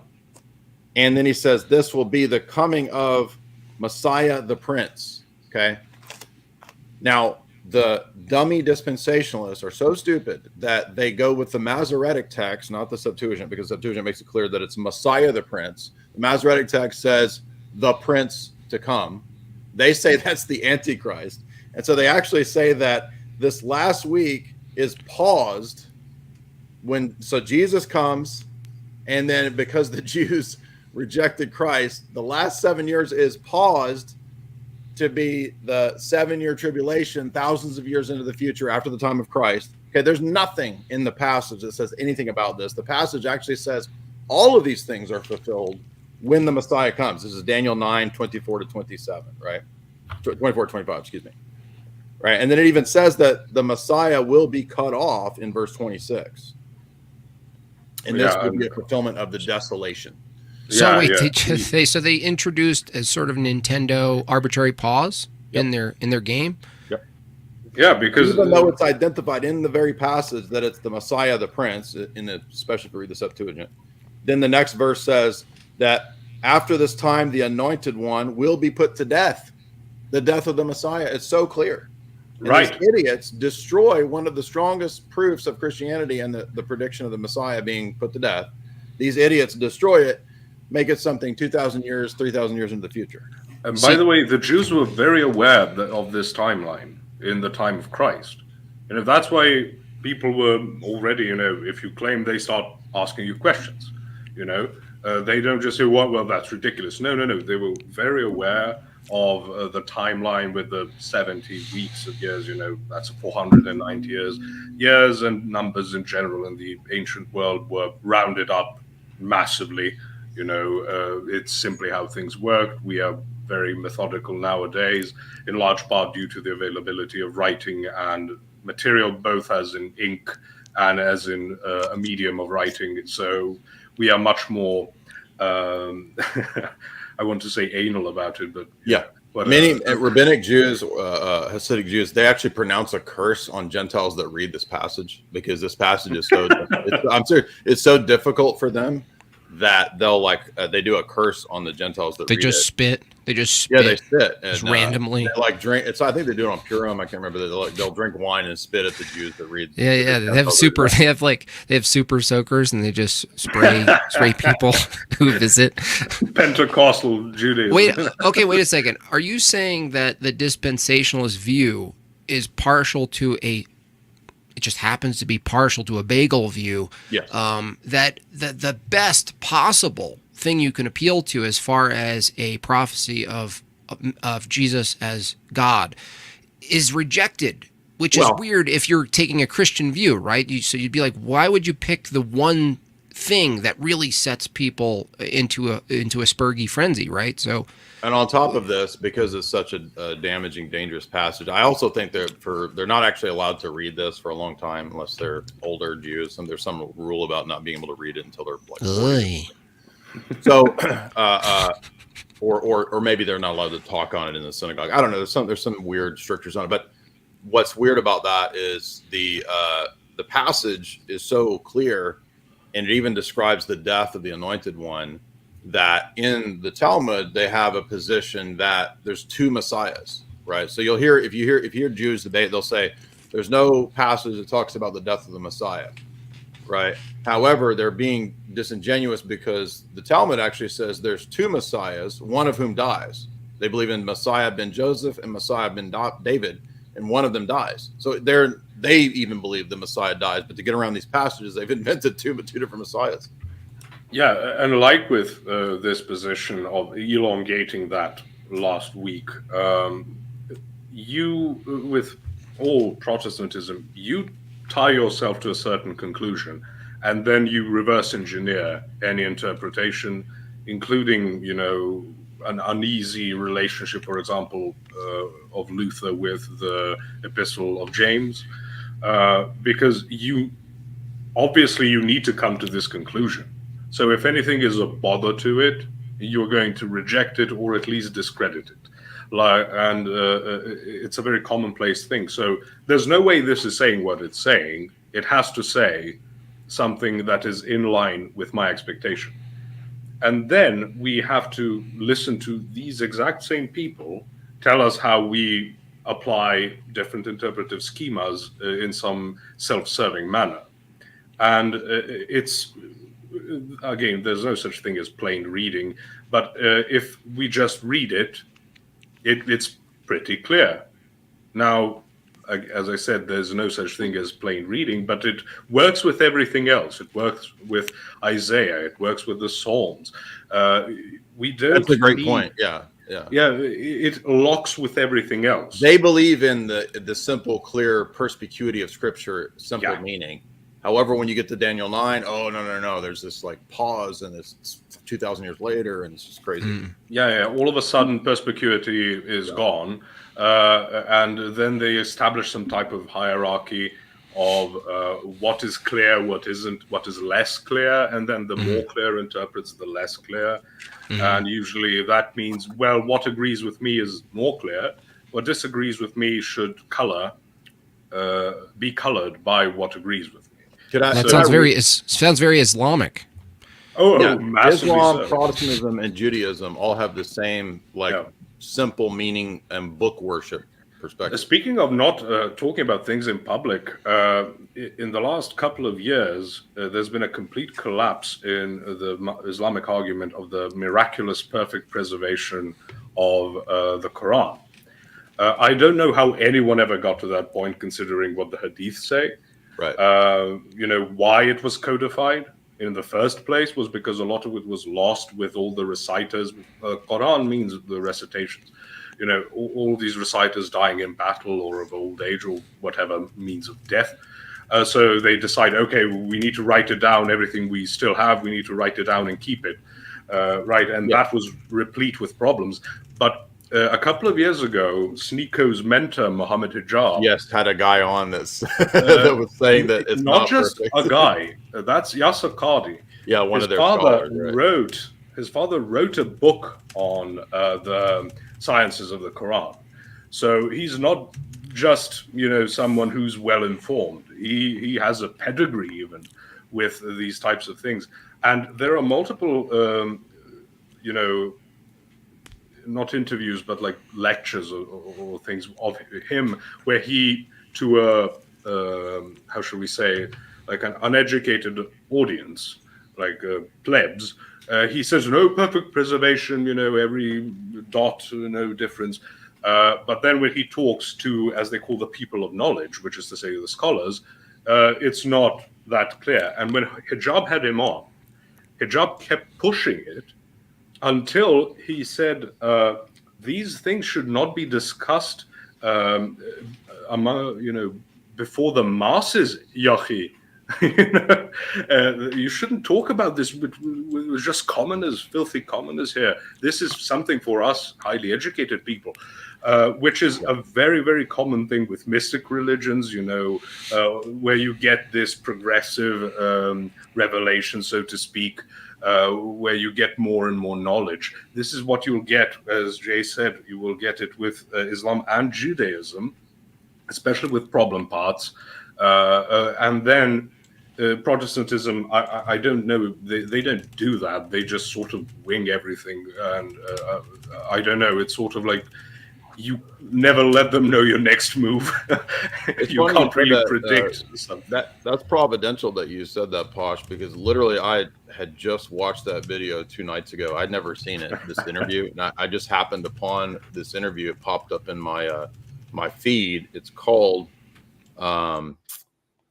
there's a guy who captured it and kind of made a summation video. He's a guy called the Friendly Ex-Muslim. Frozen cameras. And if you're looking for this video, it's called "The Interview Muhammad Hijab Tried to Hide from the World," and it's like a 20-minute version of what Posh is talking about. I highly recommend that because you'll see like Muhammad Hijab starting to like freak out at what this guy's saying, right? Yeah. Things that was a couple of years ago. I know David Wood had like a stream to commemorate like 4 years since the interview, because then they kept spamming, striking for what's copyright, copyright infringement. People who would clip and repost it. Yasser Qadi did that, and YouTube obviously obliged. So it's not as easy to find, but it did happen. And basically everyone who is dealing with anti-Islamic polemics save that video, so there's no way to delete it. It's just difficult to post, and people who host it somewhere else, it's a very important thing to find. But that has been destroyed. Another thing that's been recently destroyed is the scientific miracles and etc. So it's a religion in collapse. They strike their chests and pretend like, oh, we are strong. Yeah. But no, it's really going poorly for them. As I said, Albania, we have Albanians in the chat. Recently, in the terrible people. Well, I wouldn't call them people. Hey, listen, one interruption here. Jay, I want to get a sense of you and Posh's timeline. I do want to get into geopolitics because it's very accessible to my audience. This is all important but dense. I just want to get a sense of your timeline. In the sense of the stream? Yeah, how much time do you have to, because I want to, you guys have to sort of, Jay especially. Okay, you have beer. Jay, especially because I want you here to go over the modern implications, what we're dealing with now in our very cryptic way that we have to do it probably. I just want to get a sense. You can drive when you want to go into that. That's what I'm saying. But I just want to give enough time for it. So that if you're limited in time, let me know. You are the expert for the geopolitical aspects. Yeah, I don't want to miss out on that part. So, well, I wouldn't even say an expert. I mean, there's not a whole lot really that's that mysterious. I think it's pretty kind of easy to follow and figure out. Basically, just a lot of evangelical prophecy writers for many years, probably going back to the 80s and 90s. And they've had a very close relationship with AIPAC. We have certain figures who are Jewish writers who've written famous prophecy books, who work closely with foreign nations, shall we say? And those what they typically do in those prophecy books, even the fiction books that are very popular, they will promote the enemies of America and Jesus is almost always Russians, Chinese, and they'll usually just Iranians. They loosely copy paste them onto Gog and Magog, right? There's this rabbinic tradition, I think, that there's theories about where the people groups from the Table of Nations in Genesis 10 went out into different regions of the world, and so Gog and Magog and some of the rabbinic ideas are, Russians and people like that. Anyway, it's a lot of speculation in terms of that stuff, but it's utilized in terms of geopolitics to push just anything that's against, American, Israeli, Atlanticist, UK interests must be one of these predicted prophetic end times enemies. It's that simple. Yeah. Jay, do you want Posh, real quick, before we get into geopolitics, do you want me to continue and do any more theological stuff? It's still interesting to me. I like it. The chat likes it. I just want to whatever you want to account for your time, Jay. I'm fine. If you whatever you want to do. Okay, cool. We'll keep going. Jay, I'll go go ahead, to the Posh. bathroom and be right back. Yeah. Posh amazingly doesn't have a catheter. Actually, I'm going to go to the restroom too. Sure. I do. I'm actually wearing an Clearly adult 70 diaper, but I weeks still want to go. Yeah, good. Go change the diaper.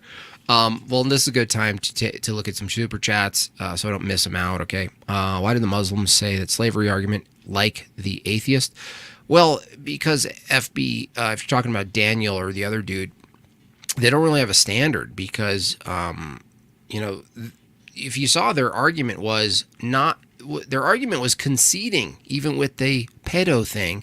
They were like, well, you guys hold this too. That's why they try to pin Jay against Sam by appealing to Aquinas. And so I think the Christian and the Muslim would have to have a debate about that particular item itself, slavery, because Christianity, like what you call slavery as far as like capturing, like for instance, slavery. Let's say there's a woman in the wilderness, and in the time of in a time of a horrid circumstance, you find a woman in the woods. Now, a woman, from a Christian view, you can actually use force to pick up the woman, put her in a carriage, and remove her from the wilderness. Now, would a modern person say that's slavery, acting against autonomy, will? Sure. But from the Christian view, you're not arguing from bodily autonomy and consent at this point. You're arguing from a larger position. So it really brings up the question of like, what is even considered the word slavery? Obviously, the atheist Reddit tier always use slavery incorrectly. They always use this modern term of a transatlantic slave concept, and then they transpose it into a biblical historical context, which is inaccurate.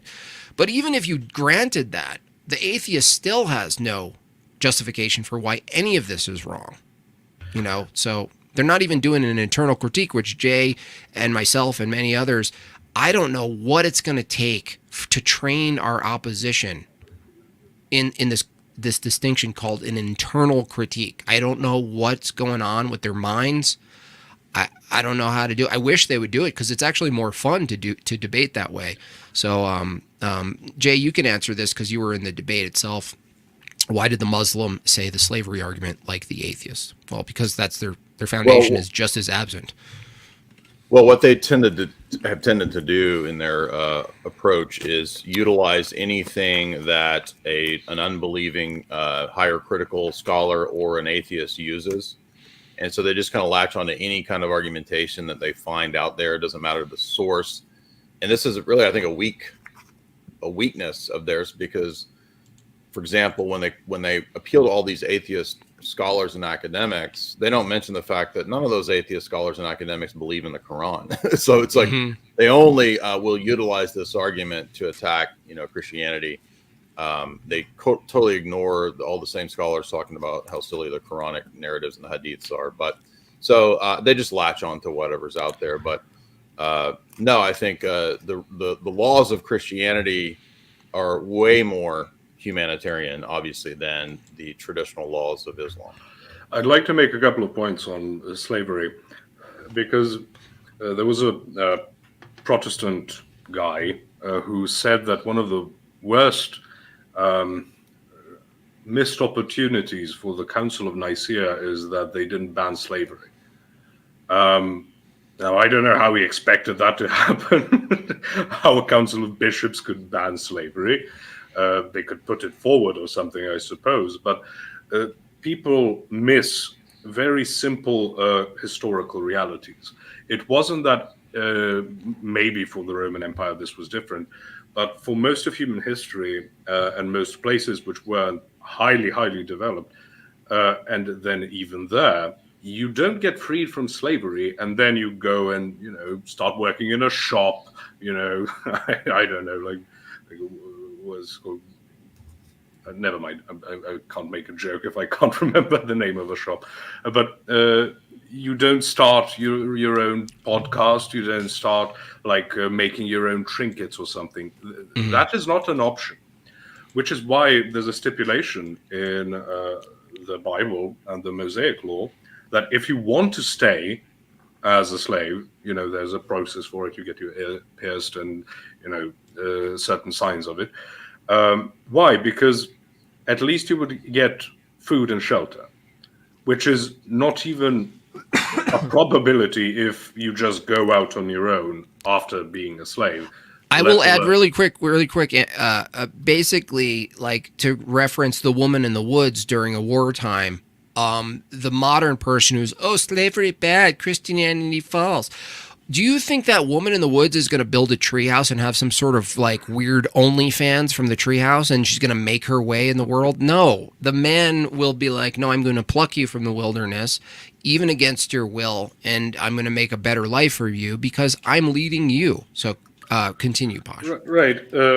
So, by the way, Islam teaches, taking sex slaves. That is why they say that you are allowed sex with women you are married to, or what is described as that which your right hand possesses, which is to say prisoners of war. Two right hands or one right hand? Which your right hands possess. Right. So muta is basically temporary marriage. So it's still considered marriage.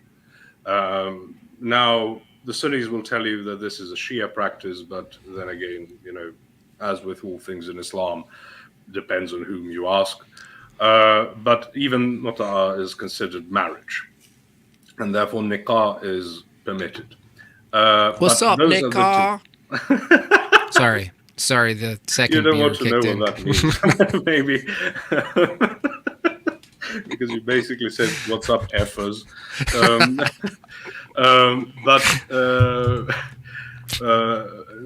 What I mean is there's no such allowance in Mosaic law, even with the women you get who have not yet known a man, and that is given only for specific campaigns, for specific peoples to be specifically punished for the most grotesque practices. Yeah, even amongst pagans. And there's something probably going on with the ending of that lineage in divine providence that, again, what's happening in the Old Testament is all to ensure the survival of the Jewish people to produce the Messiah. It's not because they have better DNA or something, magical DNA. Yeah. So people who are committed to the destruction of Israel in the Old Testament period, that's the specific reasons why God ends the lineage of those groups. So, and it's the same principle with the flood as we talked about with the Muslims. I would like to add too, because we didn't actually get to cover it in the debate, but the Bible in no place allows the Jews or Israelites to grape anyone. So the Muslims saying that you can do that. There's no passage that you can. Right. They mean you can take the women who have not yet known a man, but it says you give them 40 days to mourn, and then they can decide whether to stay with you or not. Right. And if they decide, they decide to stay, they shave their head, and which is how women would convert to Judaism, what we call Judaism, I suppose. They would shave their head. Can't really circumcise them. Bit difficult. Yeah, you can. Okay, if you're a Muslim, you can. But there's no biblical stipulation for how you would circumcise a woman. But that shaving of the head represents like a new start. And if they refuse, you have to let them go, and you're forbidden from selling them into slavery. Now, the Jews, the Israelites at this point still, it wasn't yet split into North and South. So the Israelites, a lot of them didn't follow these rules, but that's a different thing. Like people who say, oh, we are told that Jews, that Israelites were monotheistic, but archaeology tells us, and like, what? Just take the Old Testament, and go to a random page and put your finger somewhere, go 5 verses up or down, it will say something about Israelites worshiping foreign gods, right? So the disobedience to the law doesn't mean that it's allowed. So God will tolerate a lot of things, but he sets out what is the moral expectation. And once you fill up the cup of iniquity, as it's most often translated, then bad things start to happen, right? So tolerance is done. Now you have to suffer because you will not be corrected any other way. So that part is clear about the women, but about slavery in general, as I said, it wasn't a free market economy. I guess in a sense it was, because things weren't as interconnected, but there was no, you would be some type of day laborer, right? You would work all day and free market. Hey, listen. I hate to interrupt, but I don't want to do a tailspin into Islam and all that. Let's continue with this guy's dumb position, and by this guy I mean this guy. And then Jay and Posh, you can sort of influence when you want to get into more modern takes. You should get progressively closer. Yeah, totally. I mean, look at that. I mean, it looks like what's the movie with Ben Stiller where he's a model?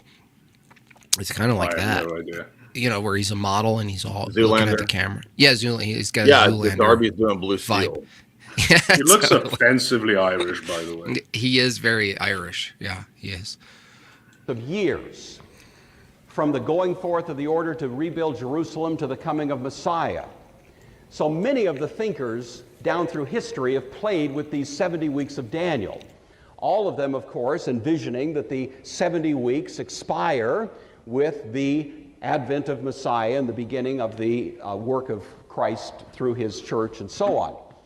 Darby again brings a unique idea that the 70th week is detached from the first 69 and thrust out somewhere in the future, and that 70th week of Daniel is actually identical with the Great Tribulation. If there's ever a point where Darby's analysis has been almost universally criticized by non-dispensationalists, it's here, because at least the general assessment is there is absolutely no exegetical justification for detaching the 70th week from the first 69. It is a somewhat arbitrary construction, but it...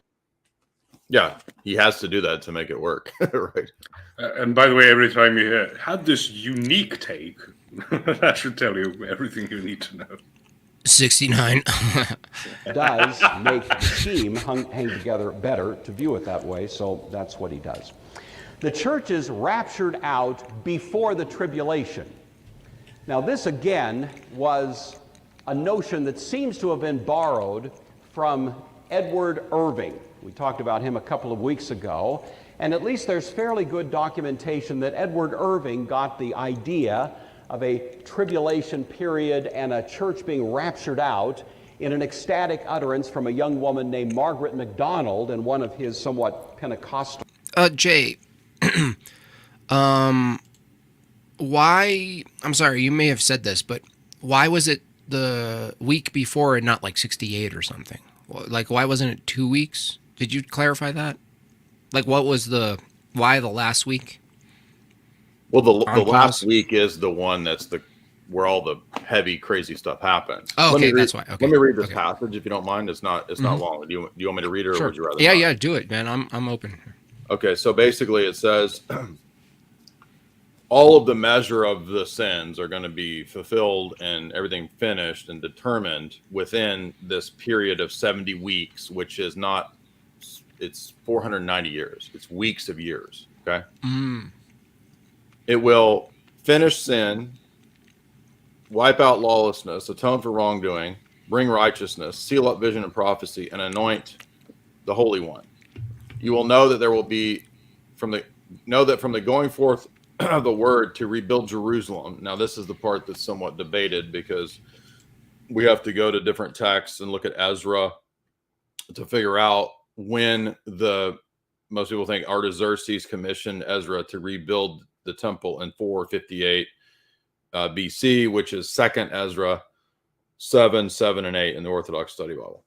Okay, so there's some debate over that, but we'll skip that debate for this point, because the main point is that all of this is happening in this final 7 years of the 490 years, right? You will know, therefore, and understand that from the going forth to build the temple, to rebuild the temple and rebuild Jerusalem, that Christ, the Messiah, the Prince, there will be 70 weeks, and I'm going to skip down to the final week.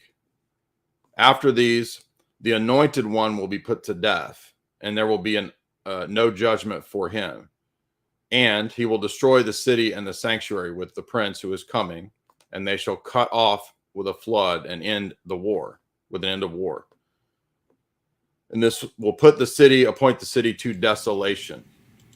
But know this, that he will make a covenant, and in the middle of that covenant, the sacrifice and the offering will be taken away, and there will be an abomination of desolation in the temple, and an end that is appointed. So basically, we interpret that as Christians, as Orthodox especially, that the Messiah fulfills these things in that last week, that last 7 years of his time frame of being a minister, and then the destruction of the temple. It's all encapsulated under this last, in other words, the first coming. The first coming fulfills these prophecies, is what I'm trying to say. Okay, so Jay, it sounds like it makes total sense you'd hold off on that week, because if you stop it at the 69th week and have an arbitrary pause, you can keep waiting and have control over that final, like basically any time between 69 weeks and the rest of the world.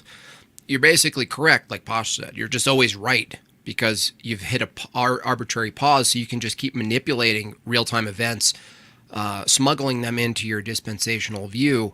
And because you hit pause, you'll never be wrong. You'll never be a wrong prophet, in a sense, right? Because things never could come to pass, because you have to hit unpause eventually on the play deck there.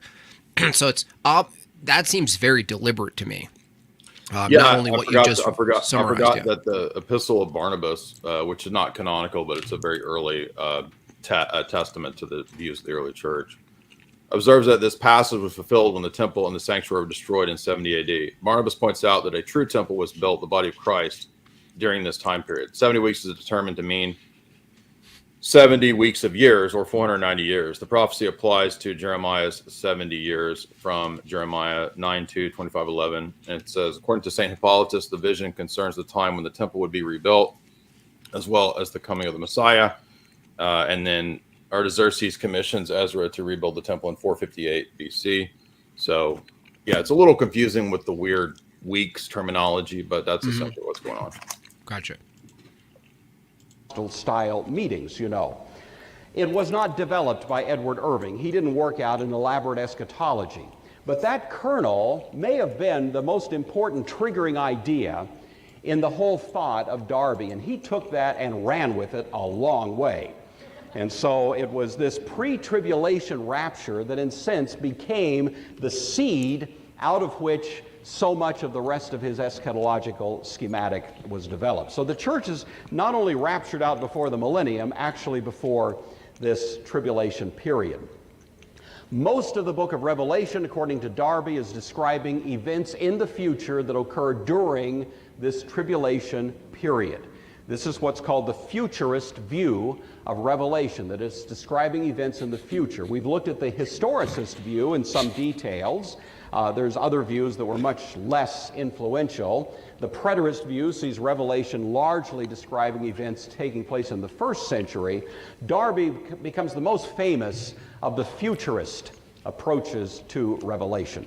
Now, I want to pause there. Futurist, is that like this view that you contrive it and make it happen? Like an accelerationist view? Or is futurist view in this context something a little bit different where it's just describing the chronology and it's not a matter of contriving and trying to make something happen? No, it's just describing like preterism versus futurism. Okay. So basically, there's three views on dating, and there's preterist, historicist, and futurist. Okay. Preterist believes that much of the passages are fulfilled in 70 AD or before, and that there might also be a future fulfillment. But historicist believes that, for example, the book of Revelation is talking about the whole history of the church. A lot of Protestant reformers were famously historicists. Many Catholic Jesuit theologians have been historicists. And they kind of see like random sort of stuff, like you'll see Roman Catholics say, oh, Revelation 12, that was the Middle Ages when the blah, blah, blah, or whatever. They just sort of assign random church history stuff to the book of Revelation. And then futurist is these people. So all premillennialists are futurists, but not all premillennialists are dispensationalists. Gotcha. Okay. During that time, a character known as the Antichrist is going to dominate in the world. He comes in originally as a kind of champion of peace. I'm the Antichrist. He makes best deals Antichrist with the nations of the world, essentially putting himself in a position of worldwide prestige. He makes pacts, including a pact with Israel, but then in the middle of this tribulation, 3.5 years in, he breaches that agreement, committing a sacrilegious act at a temple that, of course, has to be rebuilt before any of these could take place.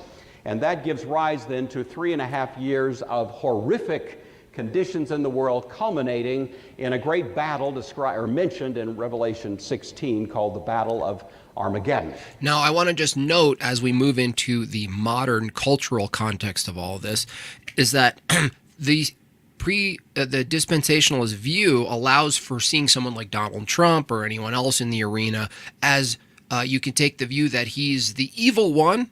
You could also take the view that he's the sent angelical one, and they both have some elasticity to them if you hold this view. So that's what you see in the meme world, right? Posh mentioned the hat, the mark of the beast is make America great again, but then other people take the view that Donald Trump is in fact the Antichrist because he's going to make a pact and he supports Israel, but then he's going to, all this stuff.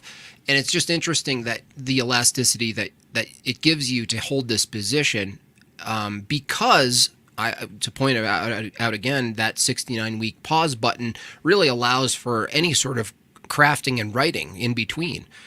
Anything you want to add to that? Because I just, all of these things he's saying, I can't help to be triggered into the morass of modern culture, geopolitics, and all the takes that we're engaging with daily. So, anything, or I would like to restate what I said earlier, that it's great for them because you basically occupy both sides of the dialectic.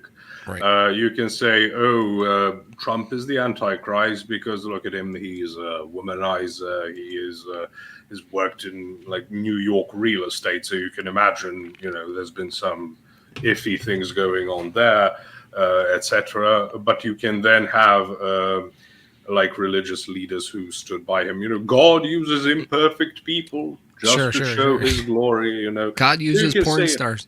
Yeah. You can do anything. And then you have like the Orthodox position is you pray for those who are leading the country, right? Because everyone needs prayer. We all need prayer. We all need mercy and grace. So, we don't know. He could be, he could not be, not ours to calculate some pseudo-gematria or whatever. Yeah. We deal with what we have. Christ says to Pilate, you wouldn't have this authority unless it was granted to you by my Father. So we are granted certain predicaments, and we are to endure them in the most Christian way we can. But that's not fun enough, you see. But it's this beauty of holding both sides of the dialectic, and then run them through whichever side you'd like, depending on how you think of them. How many people thought Obama was the Antichrist? Yeah, of course, same thing, And right? Same dialectic. There are still people hanging on to that thought. So you can't really reason with it, because it's not just motivated thinking, but it's even super objective. Motivated thinking, because it's not just objective, it's the word of God that says this. So it's even higher than objective truth. Sure. And then, like all the Anabaptists, like Jehovah's Witnesses, you just, or like climate change activists, you just, it's ending, and it doesn't end, and just move on, Yeah, I want to point to the last three here, Posh and Jay, is that even what you just said kind of brings this up, is that the Antichrist from this dispensational view really reduces to not a spirit, a sort of a proclivity to a rebellion or something, like a spirit of Antichrist, versus a unique person with a name. Now, I want to reconcile this for the chat because it's interesting.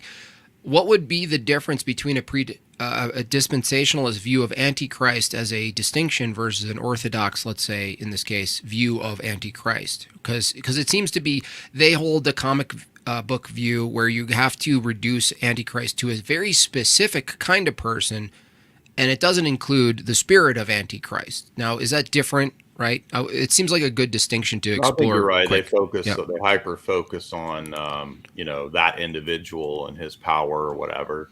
And for us, the false prophet is just as important as well, because the false prophet is the leader of a false religion that promotes Antichrist.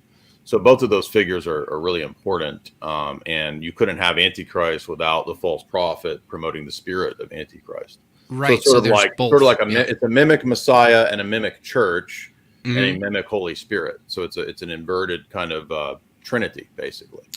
Got you. But from let's say from an Orthodox view, the spirit of Antichrist could exist and something we can use and reference without the personification in flesh. Right. Well, John says it's already at work in his day. Right. Yeah. So that seems to be a distinction there. Spirit of Antichrist is anyone denying the incarnation in John. Many have already come, right.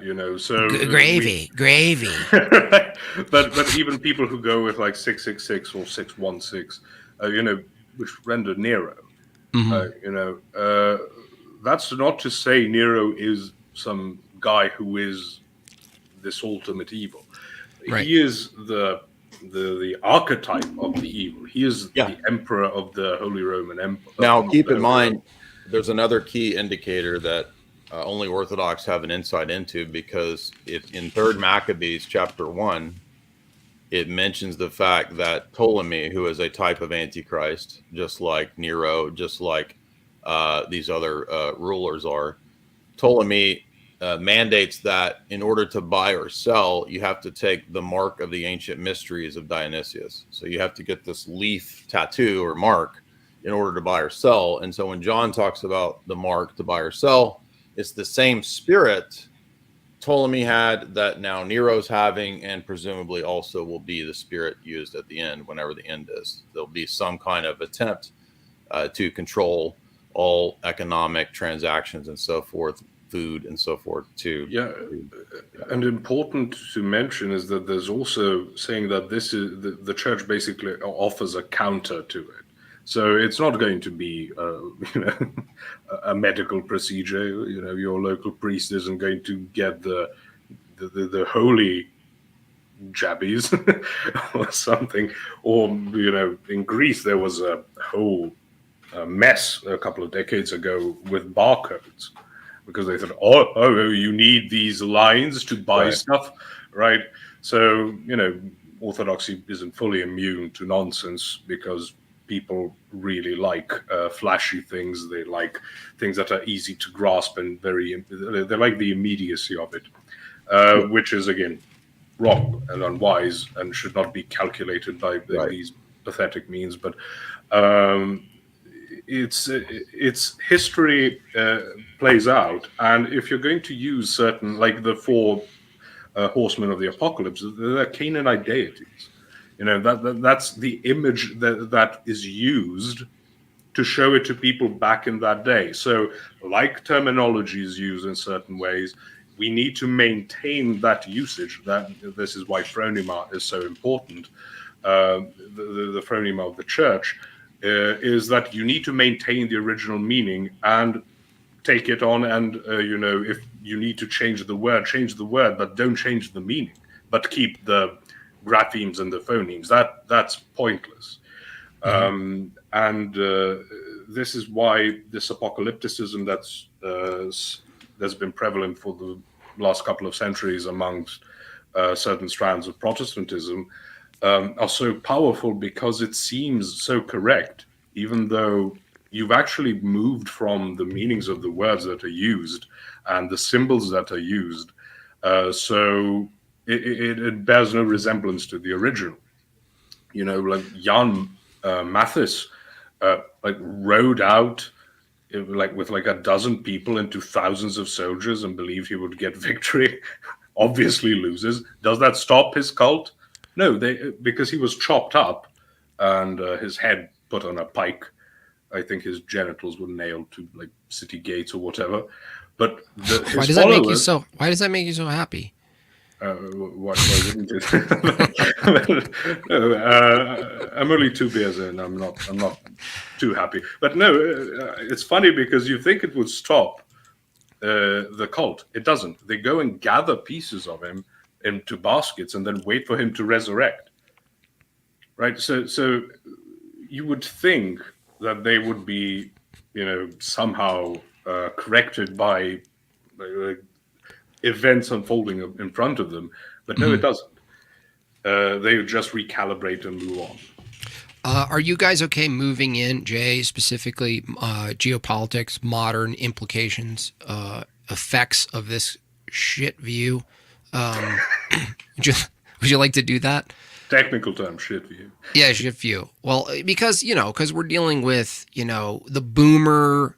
I think the boomers are really I don't want to call them victims because they did it to themselves, but they really kind of ran with this view, and the ones that are left are still proponents of the view, and they're in positions of power. And if you guys are wondering what kind of person I'm referring to, this is a good clip to kind of to sort of show you who I'm talking about. It's all going down the drain.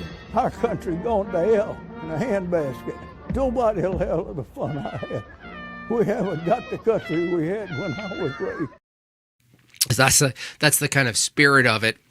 And before we get into the geopolitics, Jay, just to demonstrate it with another video, the kind of mess that is produced by this view for people who don't even call themselves Christians. I think this is a fascinating clip. We can run off of this, and Jay and Posh, you can take it where you will, but I found this clip fascinating to really demonstrate the impact of this view and what it looks like and the kind of confusion it creates.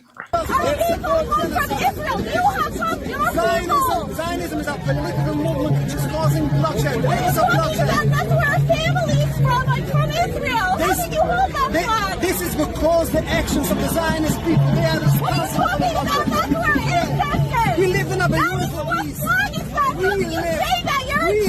We live in a beautiful peace with Palestinian people for hundreds of years. How can you say that? You're not a Jew! You're not a Jew! How dare you! When Zionism came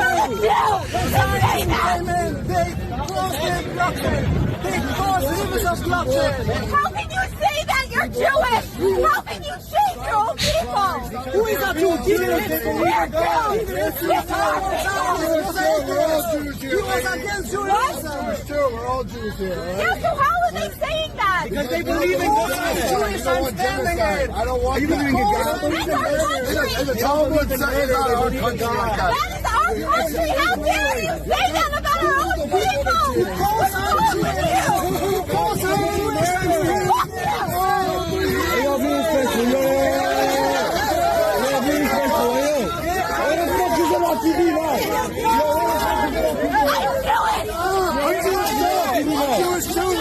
No, I'm Jewish. No, you're.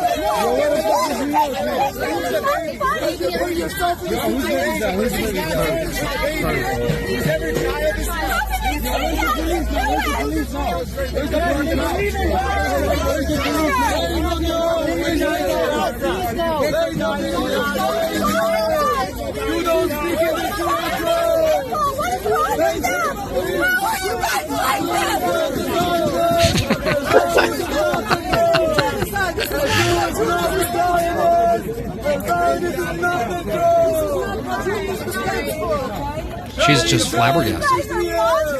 You're monsters. Oh, that guy's got a Madonna shirt. Yeah. She's got the little gay guy next to him. Yeah, but when I get in their faces and shout, "You're Jewish, why are you like this?"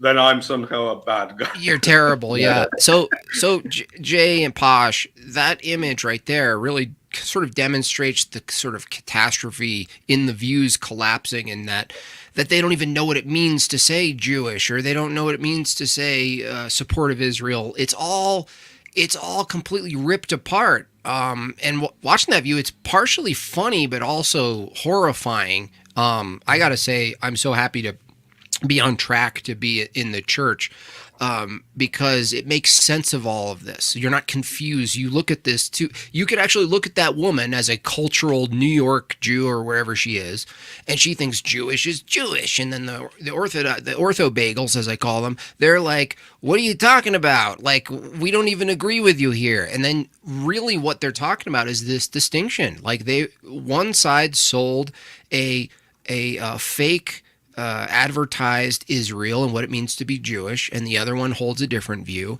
And even though we disagree with both of their overall worldviews, it really does demonstrate. I don't know a better clip that could sort of at least encapsulate the impact of this view. Is that fair to say that what we just witnessed is really just like an impact of the destruction, like rubble, the rubble of the view? Jay, do you want me to start? Go ahead. Yeah. Okay. I've got the best history on this, by the way, is there's a whole 5 pages in Tragedy and Hope that's really good on the British imperial structure. What? Dude said orthodox. All right. Sorry, I'm immature. Orthodox. Go ahead. No, I said that I can just kind of summarize those pages when we're ready if you want. But go ahead. Yeah, go for it. Go ahead, Posh. Well, I wanted to mention how the whole idea of genetic Judaism is very important here, because that woman doesn't look particularly practicing, but there's a great summary of it says most Jews believe there is no God, but He gave them Israel, and then they go through all sorts of things to show that. I've even seen Ben Shapiro, being flummoxed about this on a debate stage when he says, "Well, how can you say you have a right to Israel, the land there?" And he says, "Because there are synagogues and then someone said, "Okay, there are Native American, burial grounds in the U.S. So why don't you leave?" So they can't ever maintain this because there is no. It's not meant to be coherent. It's just meant to be useful. And when you see these Hasidics who are, they're wacky in their own ways, you have strands of Judaism that believe, no. God has to give us the land. We can't do it ourselves. He has to do it, because that will prove that we are ready for it. If we go ahead and usurp the land, we have not shown ourselves, clean enough, obedient enough, which was sort of the Pharisaic view as well. We need to follow the law very, very, very strictly, and then we will be pure enough, and God will send the Messiah. He will chase out the Romans, and etc., etc. And basically the only Judaism that survived from those days is the Pharisaic form, and then mutated into, metastasized, I would say, into all manner of thought. But then you get this, as you said, some cultural New York Jew, blonde hair, and a tiny nose, shouting at these people about how they have this blood duty, obligation. Blood obligation to support Zionism, and they're like, no, we're religious. We believe in this religious interpretation, and it says God has to grant it to us, otherwise we don't get it. Jay, did you want to respond to the clip itself and then go into your thing? Because I wanted to get your tape on the clip itself. It's just kind of a confusing situation where a lot of these different inter-Jewish groups and sects will kind of all have elements of truth, in the sense that Jews against Zionism are themselves committed to certain interpretations of the Talmud, and like Posh said, like they think it has to be done a certain way before there's a restoration and the coming of the Messiah. The other strands, which are more secular and atheist, like Posh said, I mean, it makes no sense, because it's like, well, there is no God, but he gave us this land, so it's like totally inconsistent. It's basically just a tool of sort of secular powers. But Zionism, this comes, it becomes very useful for the British Empire. I'll get into that maybe in a little bit, but so it's really complex in the way that, like, there's a lot of different factors going into this, but it just makes, all of it really makes no sense from any of these perspectives, is what I'm trying to say. Right. Super confusing. Both the sides, from our view, we go, oh, they're both very confused about this, but it is connected to what we've been discussing, right? It just doesn't come out of nowhere. The cultural blonde nose job Jew was like screaming because she's arguing a cultural trend view. The Orthodox is holding an ancient view, and they're trying to maintain it, and they have their own unfolding of their religion that they think is going to happen, and they're pinned against each other. And from your view, from this analysis, there's no way to separate what we just saw. Is it at least fair to say there's no way to separate what we just saw as a clip from dispensationalism? That this is this is an effect of it, would you say? Clearly an effect of dispensationalist view, even though they're not Christian. Well, they're not even holy. It played a role in helping America warm up to supporting what the Rothschilds and others wanted to do in the Middle East. Okay. In that regard, it played a key role in marshaling the American engine behind a lot of these moves. Netanyahu said that Christian Zionism was instrumental in paving the road towards this general, let's call it, Zionism. So we agree with 0.5% of Adam Green's analysis. 0.3. Yeah. I now want to reject it, just so we're back to zero. No, obviously, but I think the dispensationalism is more driven by its apocalypticism, and then appeared to be very useful and very easy to. We don't need to talk about if it's organic now. Okay.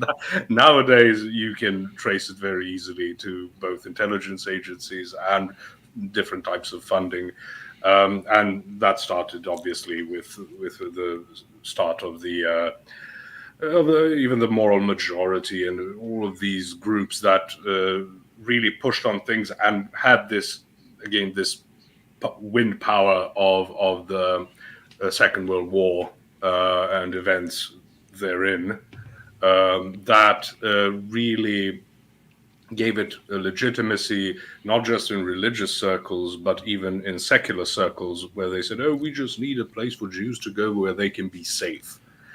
So all of these strands, what's important is that they coalesce into the idea of these people get this piece of land.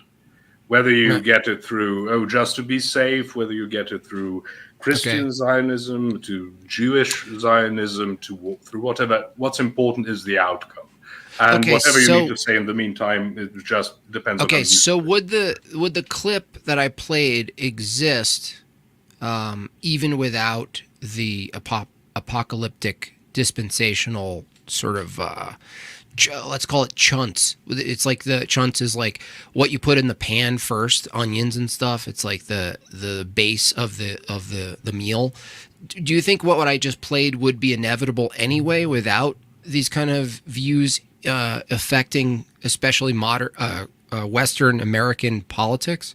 I would say so. I think okay. I think a lot of this stuff was already kind of baked into the cake before America got sufficiently propagandized with this stuff, because okay I mean Balfour Declaration and the establishment of Israel and all that is kind of already going on via the British Empire, but they definitely wanted to secure the support of the American engine. Okay, got it. So I will retract that. I'm making a clear distinction or connection between that clip. I just thought that was, to me, it seemed relevant. It seemed to sort of embody the problems we're dealing with. I thought it was linked to it, but if it's a case that very instance could exist very well without this beginning process that we're sold constantly through this. Well, I think an analogy would be so prior to all this, you already had the disputes amongst Orthodox Jews, Reform Jews, right? And the Reform have always kind of moved towards more atheistic, agnostic type positions. And then you've got multiple different sects amongst Orthodox Jews following various rabbinical interpretations and pseudo messiahs. So they've had a history of falling for various con men, Rabbi whoever, and he was the real Messiah. And even today, a bunch of them believe Schneerson was a Messiah. So yeah, I believe I recently saw that it was Schneerson himself, because they often use the title Baal, because Baal just means Lord. Like Baal Shem Tov, and someone said Jews pray to Baal. But to the point about the clip, the problem with your assertion, Jimbob, is that neither of those sides were thinking, well, Darby said. Right. And even, again, back to the New Testament times, you had the Sadducees, you had the Pharisees, you had the Essenes, you had all types of like zealots and, the Scutarii, which is where we get Iscariot, Judas Iscariot. Right? You had all of these different interpretations of what needs to be done to get things back in order. Right? Sure. The Pharisees thought you need ritual purity, and this is where a lot of Christ's criticism towards the Pharisees come from. You will get a tenth from your herb gardens, but then you will ignore all sorts of things. The Sadducees are just completely Hellenized. They only accept the Pentateuch. They don't believe in the afterlife. The Pharisees famously do believe in the afterlife because of Maccabees. Then you've got the Essenes, who sort of gave up on the whole temple thing. They go out into the desert, right? So there is no unified thing. And then after the fall of Jerusalem, again, you might get some level of unity, because a lot of them, like the Sadducees, basically relied on being key holders to the temple. That was their source of power. Once you lose the temple, you're pointless. And then the Pharisees, go out. But even then, it breaks into who knows how many branches, and people just go with your pick and choose your rabbi. Yeah, I'm looking at the blonde woman in the clip and going, what could her view be possibly derived from, if not this flawed sort of genetic take that can be traced back? Basically trauma. A lot of it is like, we're persecuted all the time. They want to make lampshades out of us. So enough of that will turn any people into just delusional. It doesn't have to make sense, just needs to keep you safe. Right. And it seems to be like very culturally derived, that like she gets her identity from whatever cultural propaganda she's getting, and it seems to be, I'm trying to make a link between what's the cultural propaganda she's getting, and can it be tracked back to this idea that the genetics is tied to the land, the genetics is the true, or whatever, that Anyway, it doesn't really matter. But I'm glad you guys distinguished that, because either way, I'm glad we got to all watch that clip together. Trauma bonding. Yeah. Jay, you sent this in the link. Did you want to go off of this thing here, or? Yeah, this is a kind of an unknown thing. People don't really know about the Havara Agreement, but it's a little later than the beginning stage of this. But I'll try to just summarize really quick what Quigley says. Basically, the British Empire was looking for models to have stable Middle East colonies, right? So Britain has a very powerful empire at this time, late 1800s. They're looking for different systems and structures that might work to stabilize it. Amongst the British elite, they were pretty much divided. You had half of them who were very pro-Arab, very pro-Muslim. Some of them even purportedly converted. Some of the famous British spies, Kim Philby's dad, supposedly became a Muslim. Whether he really did or he was just being a spy, I don't know. But they had a very robust Orientalist structure which could learn the culture, master it, and then rule it for the British Empire. The Middle East, however, was so unstable, or so they said. You had constant assassinations of leaders. They were looking for what would be the most stable thing to put there. And so, as we said, many of them favored Arabic type leaders in government there. They were pro-Palestinian, or as we say it now, pro-Palestinian. But you also had a faction under Lord Ralph Child who were wanted to establish a specifically Zionist state. And this was controversial because you already had quite a few people who were already there who were, Arab Christian and Arab Muslim, obviously. So you get this decision on the part of the British to set up essentially a Zionist state. This is the British Mandate for Palestine, and it was motivated by a lot of the World Zionist Congress, the World Jewish Agency. This is known as the British Mandate for Israel, which ended in 1948 because after the UK mandate, you got essentially the decision that Jews needed to migrate there. Very controversial, and it's almost like maybe they wanted this to cause this division there, right? Because what happens is that the early army of Israel is created out of what's called the Haganah, and that's originally the Stern Gang. The Stern Gang was kind of an organized crime syndicate that functioned like the early protectors, you could say, of the Jews in Israel at this time. And they evolve into becoming a proto-intelligence agency and army. They're behind the famous assassination of one of the lords of the United Nations because of his policies. Lord Moyne was assassinated by the Urgun gang in 1944. And then they famously BOMB the King David Hotel. This is because now the Jews are getting tired of the British rule in Israel and in Jerusalem. They want to throw that off. Then it gets even more complicated because this is the crazy part. From the British Empire perspective, they wanted to manipulate and rule. Then we get this. Check this out. During the years of 1945 to 1948, the Jewish Agency sought to establish a Jewish state in Palestine and remove the British restrictions on Jewish immigration. So Brits were now putting restrictions on who could go there when previously they want them there. These were resisted not only because of Britain's desires to maintain amicable relationship with the Arabs, but also from the obvious lack of sympathy for Zionist cause within the British government. So the Labour Party comes to power in 1945, and because the Labour Party were Fabian socialists, they actually were tended to be pro-Islam and pro-Arab.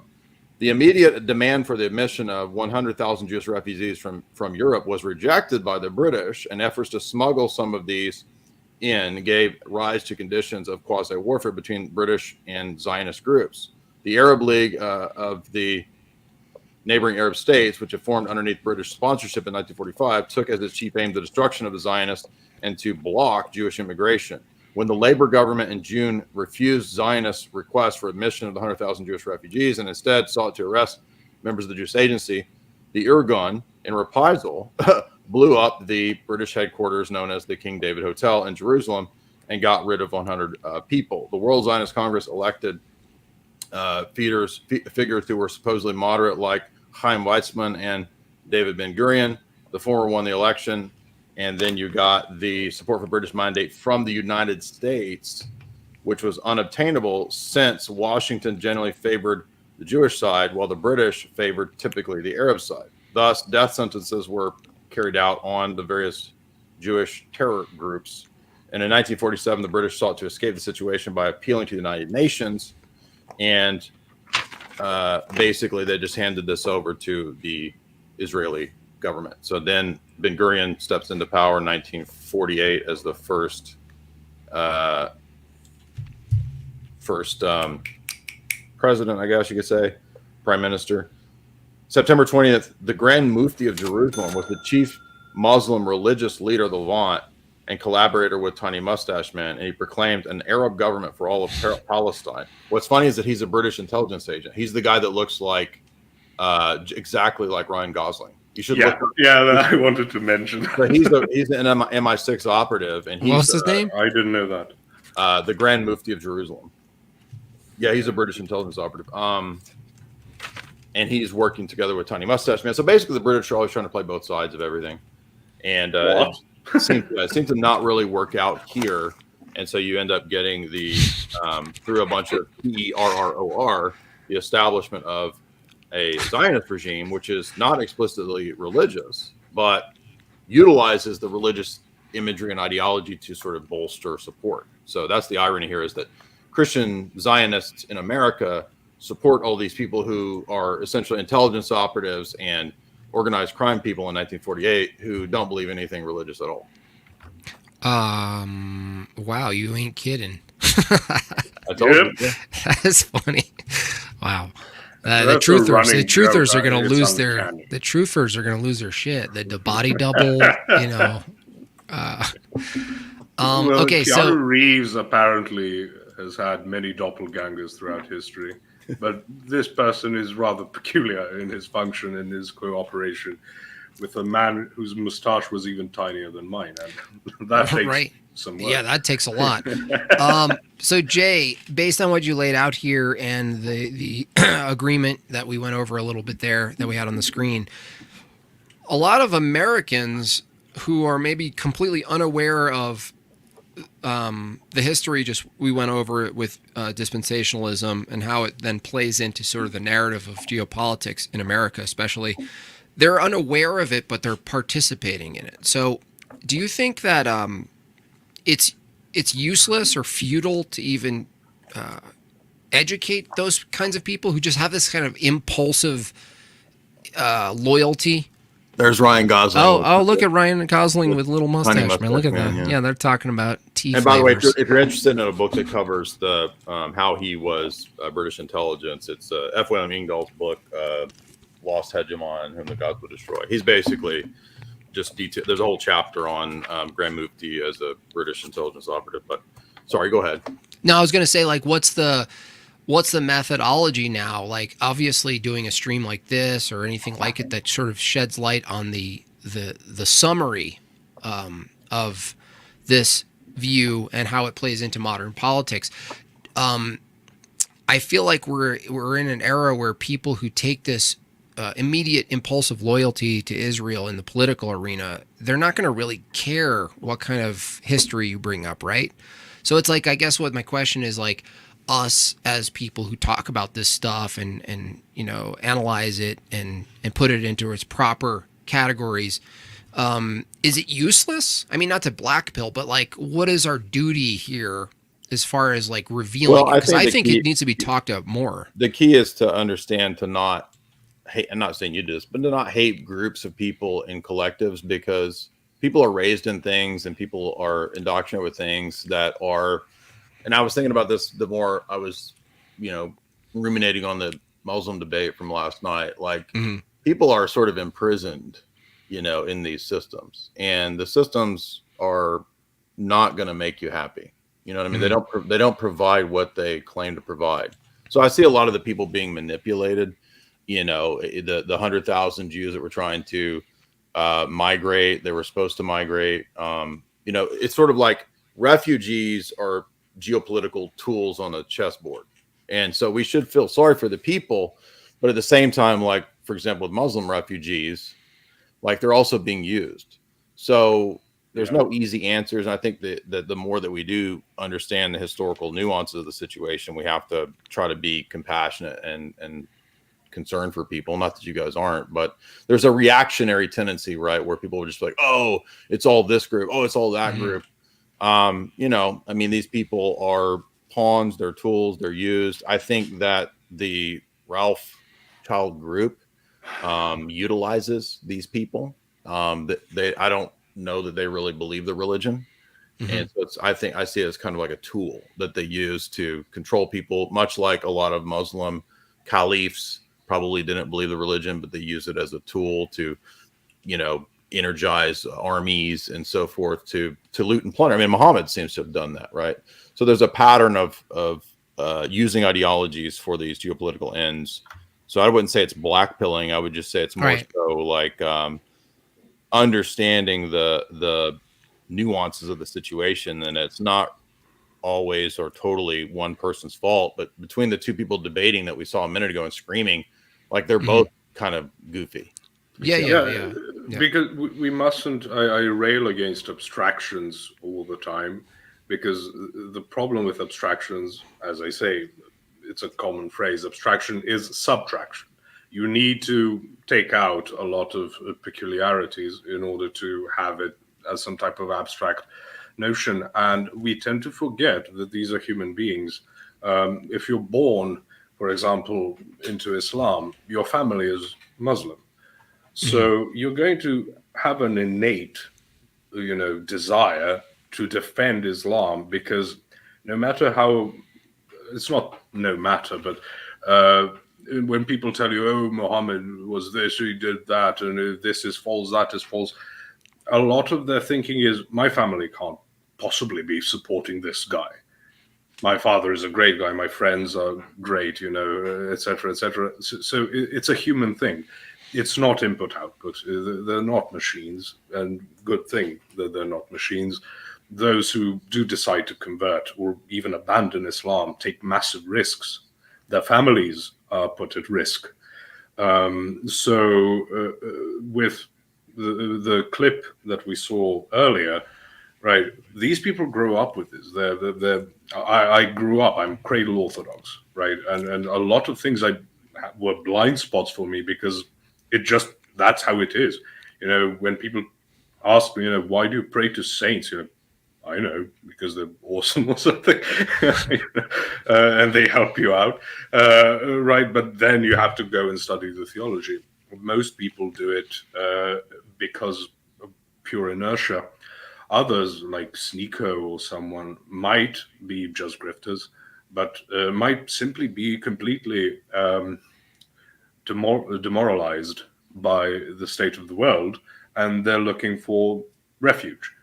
And if your idea of Islam is it's like Christianity but hasn't been, you know, wimpy, and, you know, you get 4 wives instead of 1, and it's like no Trinity, and that's basically the difference. And we go to the mosque on Friday, right? We don't go to church on Sunday, and that's basically it. You know, you go for it, and, you know, the Islam is a very PR-oriented religion, so they organically basically go for praising you anytime you say anything nice about Islam. If you convert, they have you right on their They have you right on their podcast immediately. It's like a Baptist, like, what, you know, in the Baptist church, you can like say the sinner's prayer, and then like you're giving your testimony and preaching next Wednesday, right? Yeah, totally. Yeah. It's like PragerU. Any leftist who says anything in Hollywood remotely classical liberal, they slap them on an orange and blue meme immediately. You know. Yeah, you know, I had to watch Michael Knowles interview Ryan Long, who's just a comedian. He's goofy. He's not a political activist. And I had to watch it because I was expecting every single thing that Ryan Long says It was going to be, well, you know, the leftists, well, you know, I can't do the left are the real racists. The left is the bad, the real bad. Yeah. And that's exactly what happened. But the problem is that Ryan Long is so apolitical that basically anytime he said, well, you know, the left does this, but the conservatives, he said, yeah, but sort of, there was the Bush era, so that sucked, you know. And you can't get it. But these people are so ideologically obsessed that they have to shape anything that's even remotely approbatory of their position into like a confirmation. And what I like to say is it's winning either way. There's even a higher level of that when if, let's say, a child agrees with your position, it's even a child sees that this is correct. If a child agrees with the opposing position, only a child could agree with that. You know, it's just rhetorical flips. There's nothing to it. And I'm afraid that because we're so abstract, we're so detached from human life, and technology has made that very, very possible and very pronounced. We just see people as I don't know, data points. It's very Stalin-esque, you know, deaths of millions is a statistic. Likewise with conversion. If a friend of yours converts to Orthodoxy, oh, great. But if 1 million people convert to Catholicism, it's like, yeah, it happens. And it's dehumanizing. And as far as the approach to all of this, my suggestion is the strength of Protestantism is that it's so sloganeering. It's so short and snappy. You know? Well, that's what Daniel tried to argue at the beginning of the debate last night was, look, Islam is simple. It's easy. It's got 4 lines, so it's got to be clear and true. That's what all bumper stickers. Right?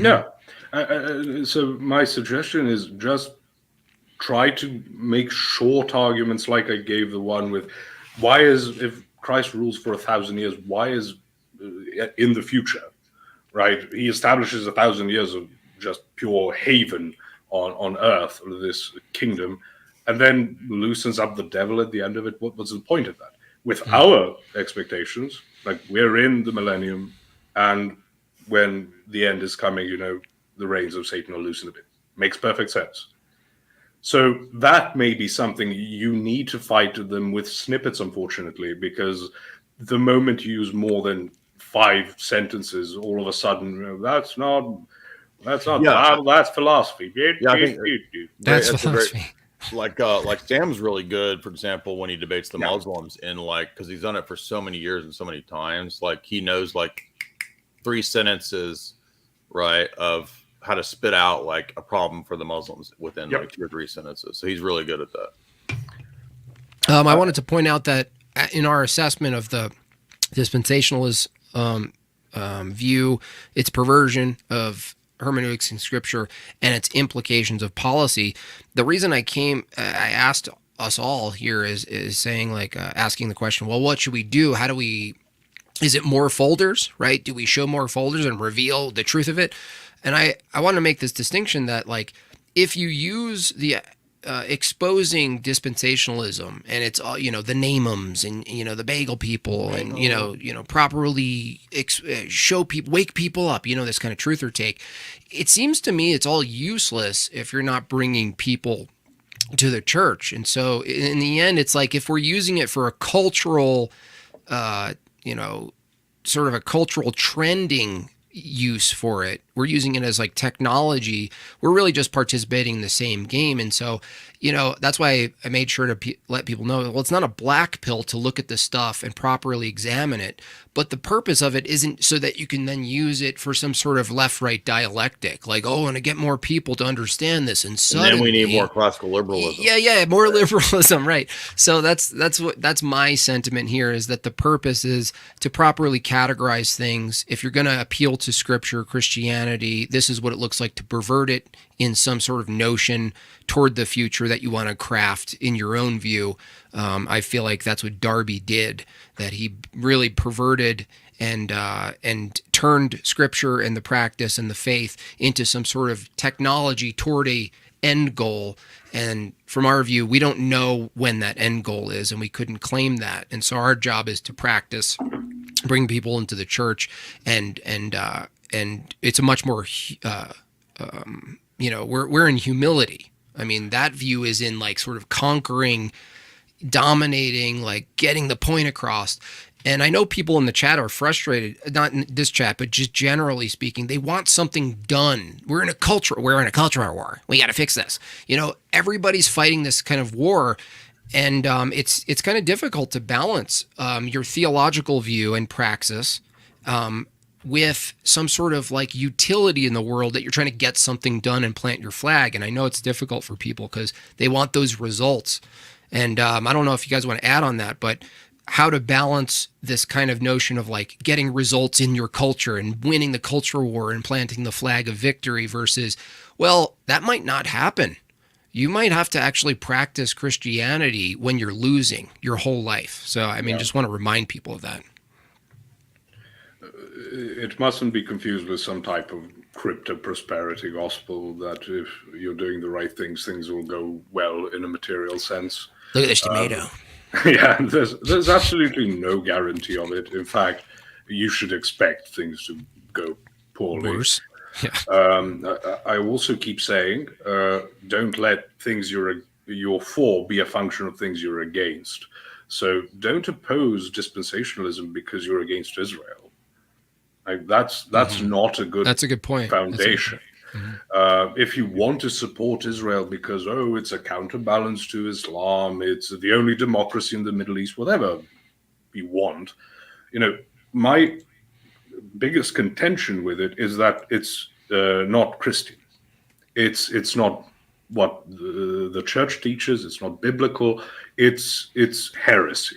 That's because I am against heresy because I'm for orthodoxy. Mm-hmm.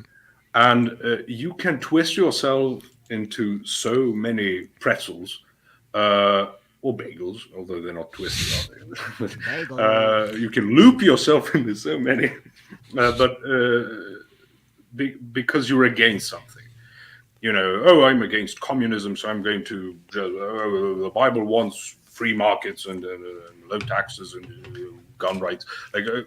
Okay, if you believe the Bible supports that, don't tell me because it's against communism, right? That you can't have these negative things because they are also very easily manipulated by surreptitious actors.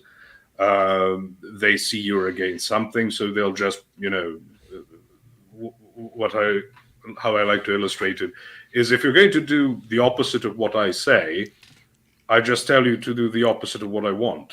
And then you do the opposite, and you're again doing what I want you to do. This is why everyone the namums, etc. The namums, yeah. Mm-hmm. It's so incomplete because people actually have to live their lives. You can't, and even most people don't care, but you can't have this revolutionary opinion or movement succeed because a lot of revolutionary thinking is only bound together by the opposition towards a system. The problem is if the revolution succeeds, then you have to go into the affirmative. Yeah. And then it turns out we all disagree, and then they start slaughtering each other.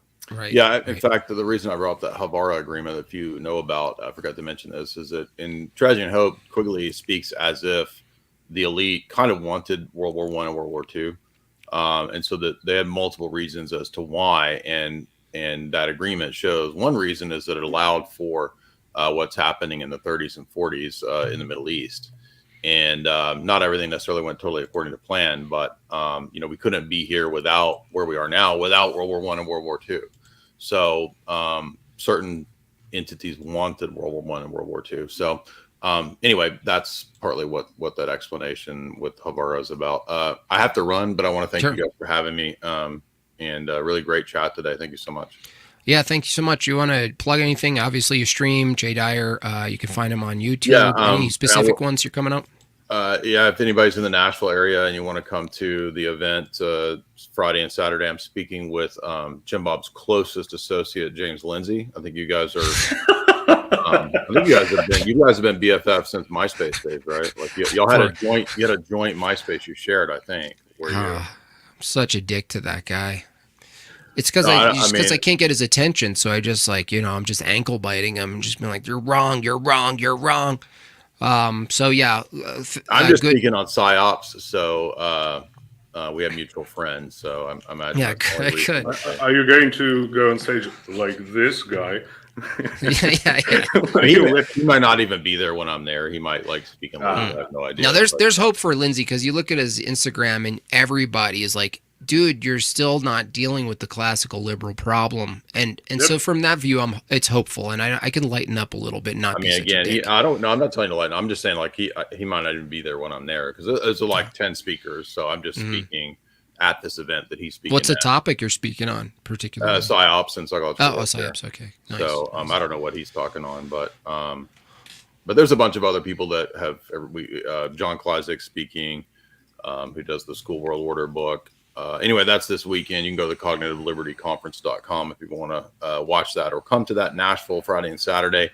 And then you can get my books at Jay's Analysis and in the shop. I'm working on Esther Hollywood 3, and I've got almost 280 pages. So it's coming along. Should be finished maybe the next couple months. So cool. And then as in the debut sphere, the fact that Fresh and Fit had you, that's a pretty big platform.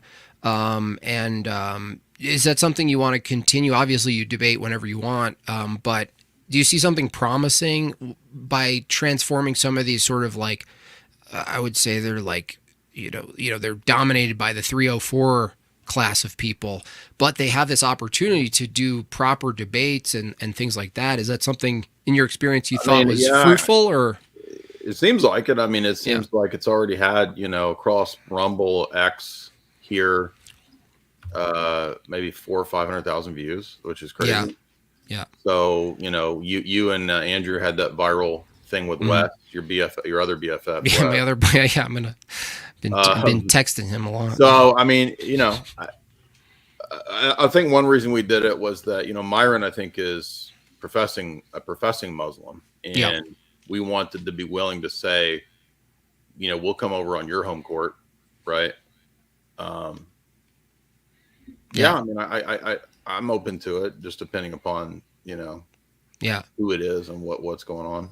Yeah, because I was looking at that and I'm like, obviously the Muslim versus Christianity, who's got their metaphysics and epistemology down properly, which is more coherent, is valuable. But I hope there's a follow-up debate, honestly, and I think you could do this debate as well, Jay, is that there's this sort of pushed unity between the two and this assumption that we should pair up with Islam for a cultural war to fight this evil, and then there's this this naive take that at the end, when we fight evil, then we'll figure out who has the true theology, and it's that's not a good bet. You can't honestly identify evil without the world. That's right. Right. Yeah.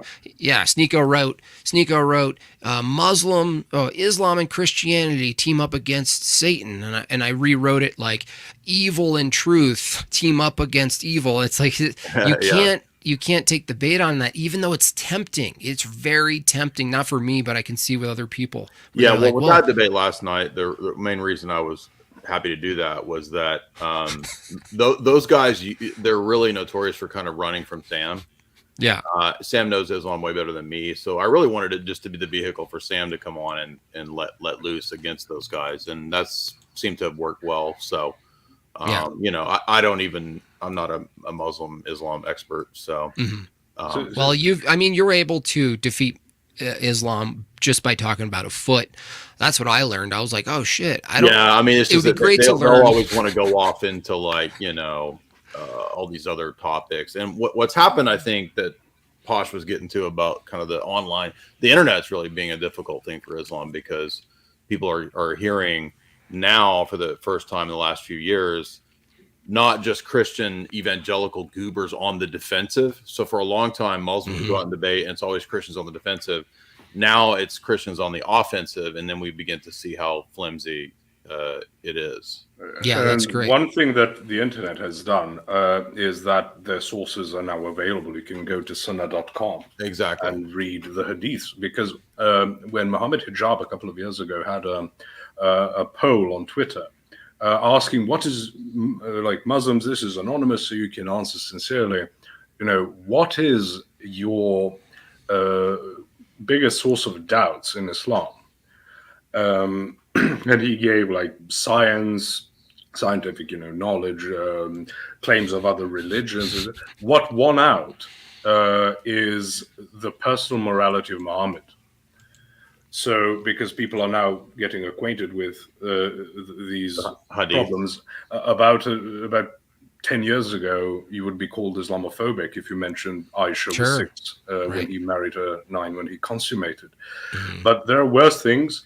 And I think by next week I'll prepare. I have Jimbob and Andrew on for the funniest things in Islam. Nice. Jay, if you want on, you're free to come on.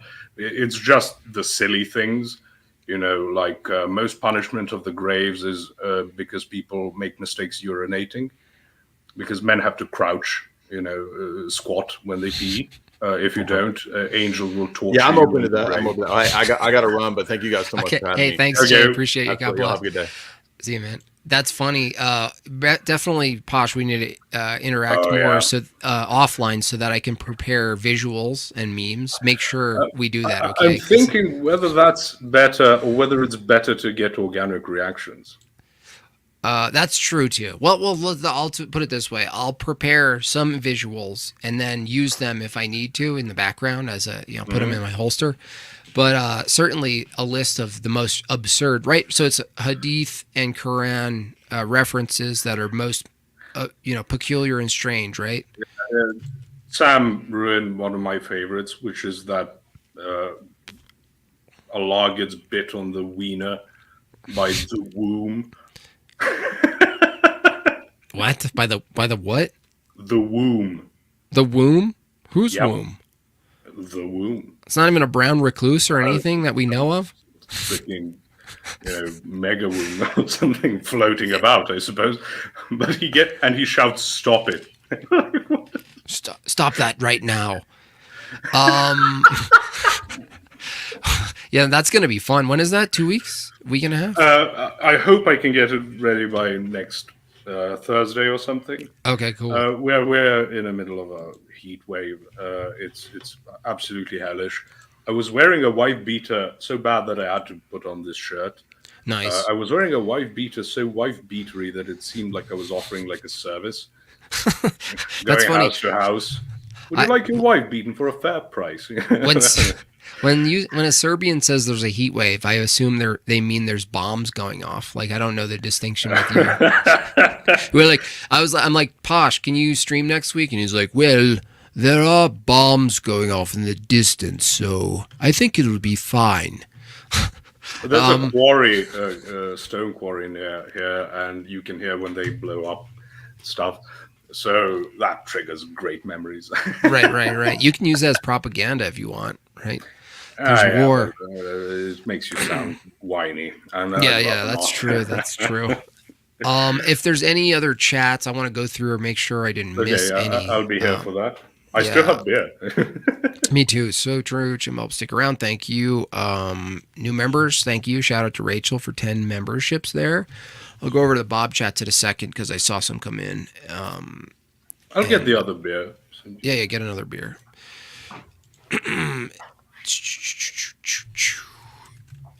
For those in the chat, is there any other questions you have? I know maybe some of you wanted to ask Jay questions, but time's a ticking. Shout out to Jay for coming on. Appreciate that. I hope you guys learned something about dispensationalism, its perversion, and its impact on modern geopolitics. Not that there's suddenly a button we can hit where everyone wakes up, as is the case in the truther sphere, where you just open the golden folders and the rays of light bless upon your face and you're awakened and illuminated for forever. We don't hold that view. It's not quite that easy, is it? Let me see. $20. Thank you so much. Over at Bob chat, for the Muslims in the chat, Muhammad prophesied that the wall of Dhul Qarnayn Surah Qarnayn, this is parentheses Surah 1883 to 99 in the Hadiths, would stand until the last day. There is no massive wall of iron and copper between two mountains holding back armies of 1400 years. Therefore, Muhammad is false prophet. Find the wall or leave your cult. He didn't say this. You're all gay. That part about Dhul Qarnayn is going to be part of the stream, definitely, because for those who do not know, Dhul Qarnayn means man of two horns, and it refers to Alexander the Great, who had this title. You know, as he went about conquering, he also went about undergoing ceremonies that would render him the avatar, the son, or whatever of the local deity, you know, and he has a depiction of, you know, like a helmet with two horns, etc. So he is the man of two horns. And these stories reflect what's called the Alexandrian romances. So it's obviously cribbed, but as Muhammad went along, he just picked up stories about local well-known people. And the wall of Dhul Qarnayn is built, I can't remember if it's copper and iron, smelted down, you know, and they build a wall to entrap Ya'juj and Ma'juj, which is a rough equivalent of Gog and Magog. Mm-hmm. But Gog and Magog in the Bible are a completely different thing, because Ya'juj and Ma'juj are basically like these mutant people. Mm-hmm. Who outnumber the Muslims 999 to 1. So is that their Nephilim? No. Okay. It's not the same manufacturing. Okay. Gotcha. So they are mutated, you know, they have like shield-like faces with tiny eyes. So some have speculated the Chinese. But well, yes, but what is that? Was that Serbian piss? Well, mine might be. That's same alcohol plum content. Brandy. Yeah, it's plum brandy. It's actually on UNESCO, or it's not UNESCO, some UN nonsense about heritage. You know, it's one of the best things you can ever drink. This is why I never liked whiskey. I grew up with really? Here, and like all like whiskey and gin all tasted medicinal to me. Yeah, like I felt like I went into the medical cabinet and started chugging. But back to Ya'juj and Ma'juj. So they're supposed to outnumber the Muslims 999 to 1. So let's say it's not for now. It's like for when Islam is smaller. And let's say there's 100,000 of them left. If you have 100,000 times 1,000, that's 100 million. So we're supposed to find 100 million. It is medicinal. It's all medicine for everything plus a cleaning agent. Yeah. And we're supposed to find, and again, I'm being very generous, 100 million people locked somewhere behind a giant wall of iron and bronze, or copper, it doesn't matter. And they dig every day, and they almost break through. But when they stop, they go back, and Allah restores it during the night. But one day... Oh, how convenient. But one day, they won't leave by saying, tomorrow we will finish. They will say, tomorrow we will finish, inshallah, Allah willing. And then Allah won't restore it. So the next day they will finish it and break out. And there will be so many of them, they will drink entire lakes and rivers. And it's glorious, by the way. Yeah, it sounds a lot. I mean, I feel like, what's her name? Greta Thunberg could have written Islam based on, like, the structure of how they're like, well, it will come.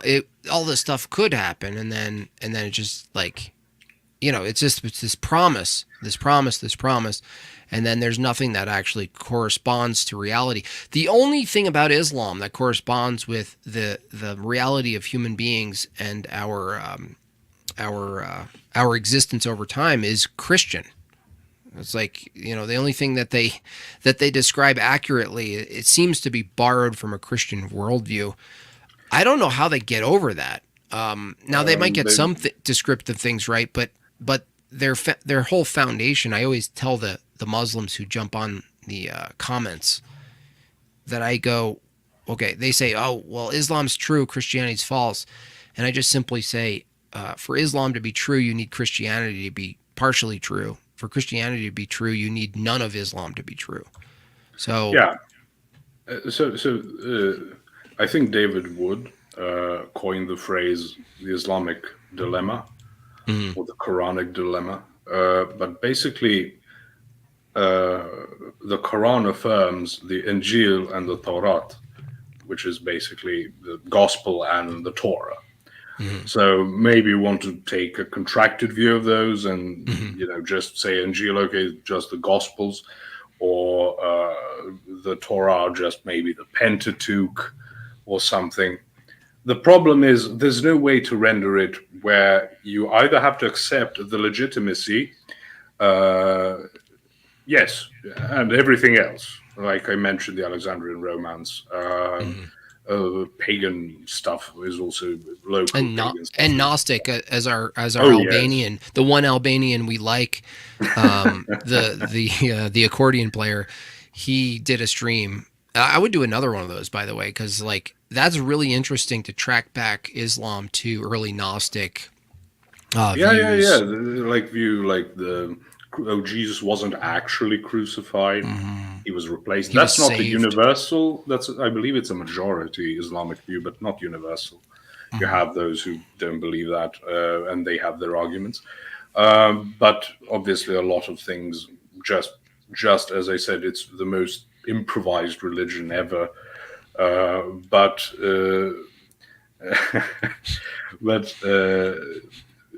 what was I talking about?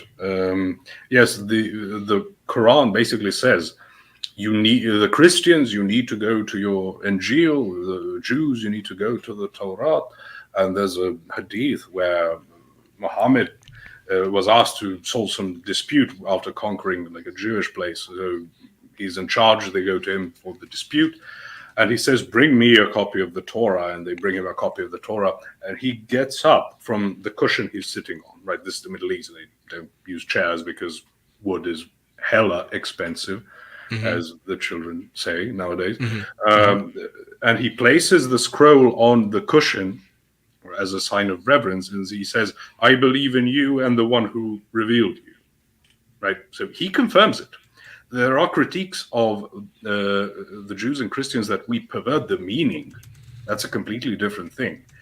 And then there's the passages where the Muslims are cheering for what we call the Byzantine Empire, right, the Roman Empire, against the Persians, because the Persians are Zoroastrians, the fire worshippers, as they're called there, and the Romans are the people of the book, because they're Christian. They have revelation of Allah. Now, we're talking about 7th century Byzantium. Things were, handled at that point as far as what constitutes the New Testament. So if Muhammad was saying, these people, we're cheering for these people because they have the revelation of Allah, that means that what they had is the revelation of Allah. Not to mention also that they say, Jesus came to the Jews and a portion of them accepted him, another portion rejected him. And Allah will, until the judgment day, make sure that the ones who accepted him were made superior. So those who accepted Christ will be kept superior until judgment day to those who rejected. And because it can't be the Trinitarians, obviously, we are all idolaters and polytheists, right? So who are these people then? Yeah. Right? Is there some super secret Jewish sect that's monotheistic and basically would have to be Muslim? So it makes no sense. As I said, it's winging it, but then they latch onto things like, the Trinity is illogical, as if you can just impose logic on what God is. Yeah. that brings up, you mentioned 7th century. I don't know if it was 6th or 7. I don't know if it matters, but Jay's hypotheticals is a pretty sharp knife against the Islam debater, isn't it? That's the Islamic dilemma, because if the scriptures we have are unreliable, then the Quran is wrong. If they are reliable and they contradict the Quran, then Islam is wrong. Yeah. So it's wrong either way. So they will go, oh, it's corrupted, oh, yada, yada, yada, but, oh, we can prove Muhammad from the scriptures. So it goes like this. The Quran is right, and it's based on scripture. The parts that are wrong about scripture are wrong because it doesn't go with the Quran. Yeah. It doesn't have to make sense. It just has you don't even need 3 beers to laugh at that. Yep. Wow. And they don't see a problem with it. They just fart. They just fart. Well, yes. I have no response, so I think Jay should start farting. Powerful rhetoric. Powerful. Did you watch that debate, by the way, all the way through, or just kind of get snippets, or what? I get to, because it started at midnight, and today I was preparing mostly for this stream, so I have to finish it. I did get a sizable portion in, but nice. Ultimately I have to sleep as well. Who farted? His opponent, the squeaky guy. The squeaky mole-sounding guy. Yeah, that guy got into a lot of trouble for racially abusing some Chinese Christians. Oh, maybe really? Not Chinese. Yeah, I called him. Based. There are good sides to him. Your job. Redeeming qualities.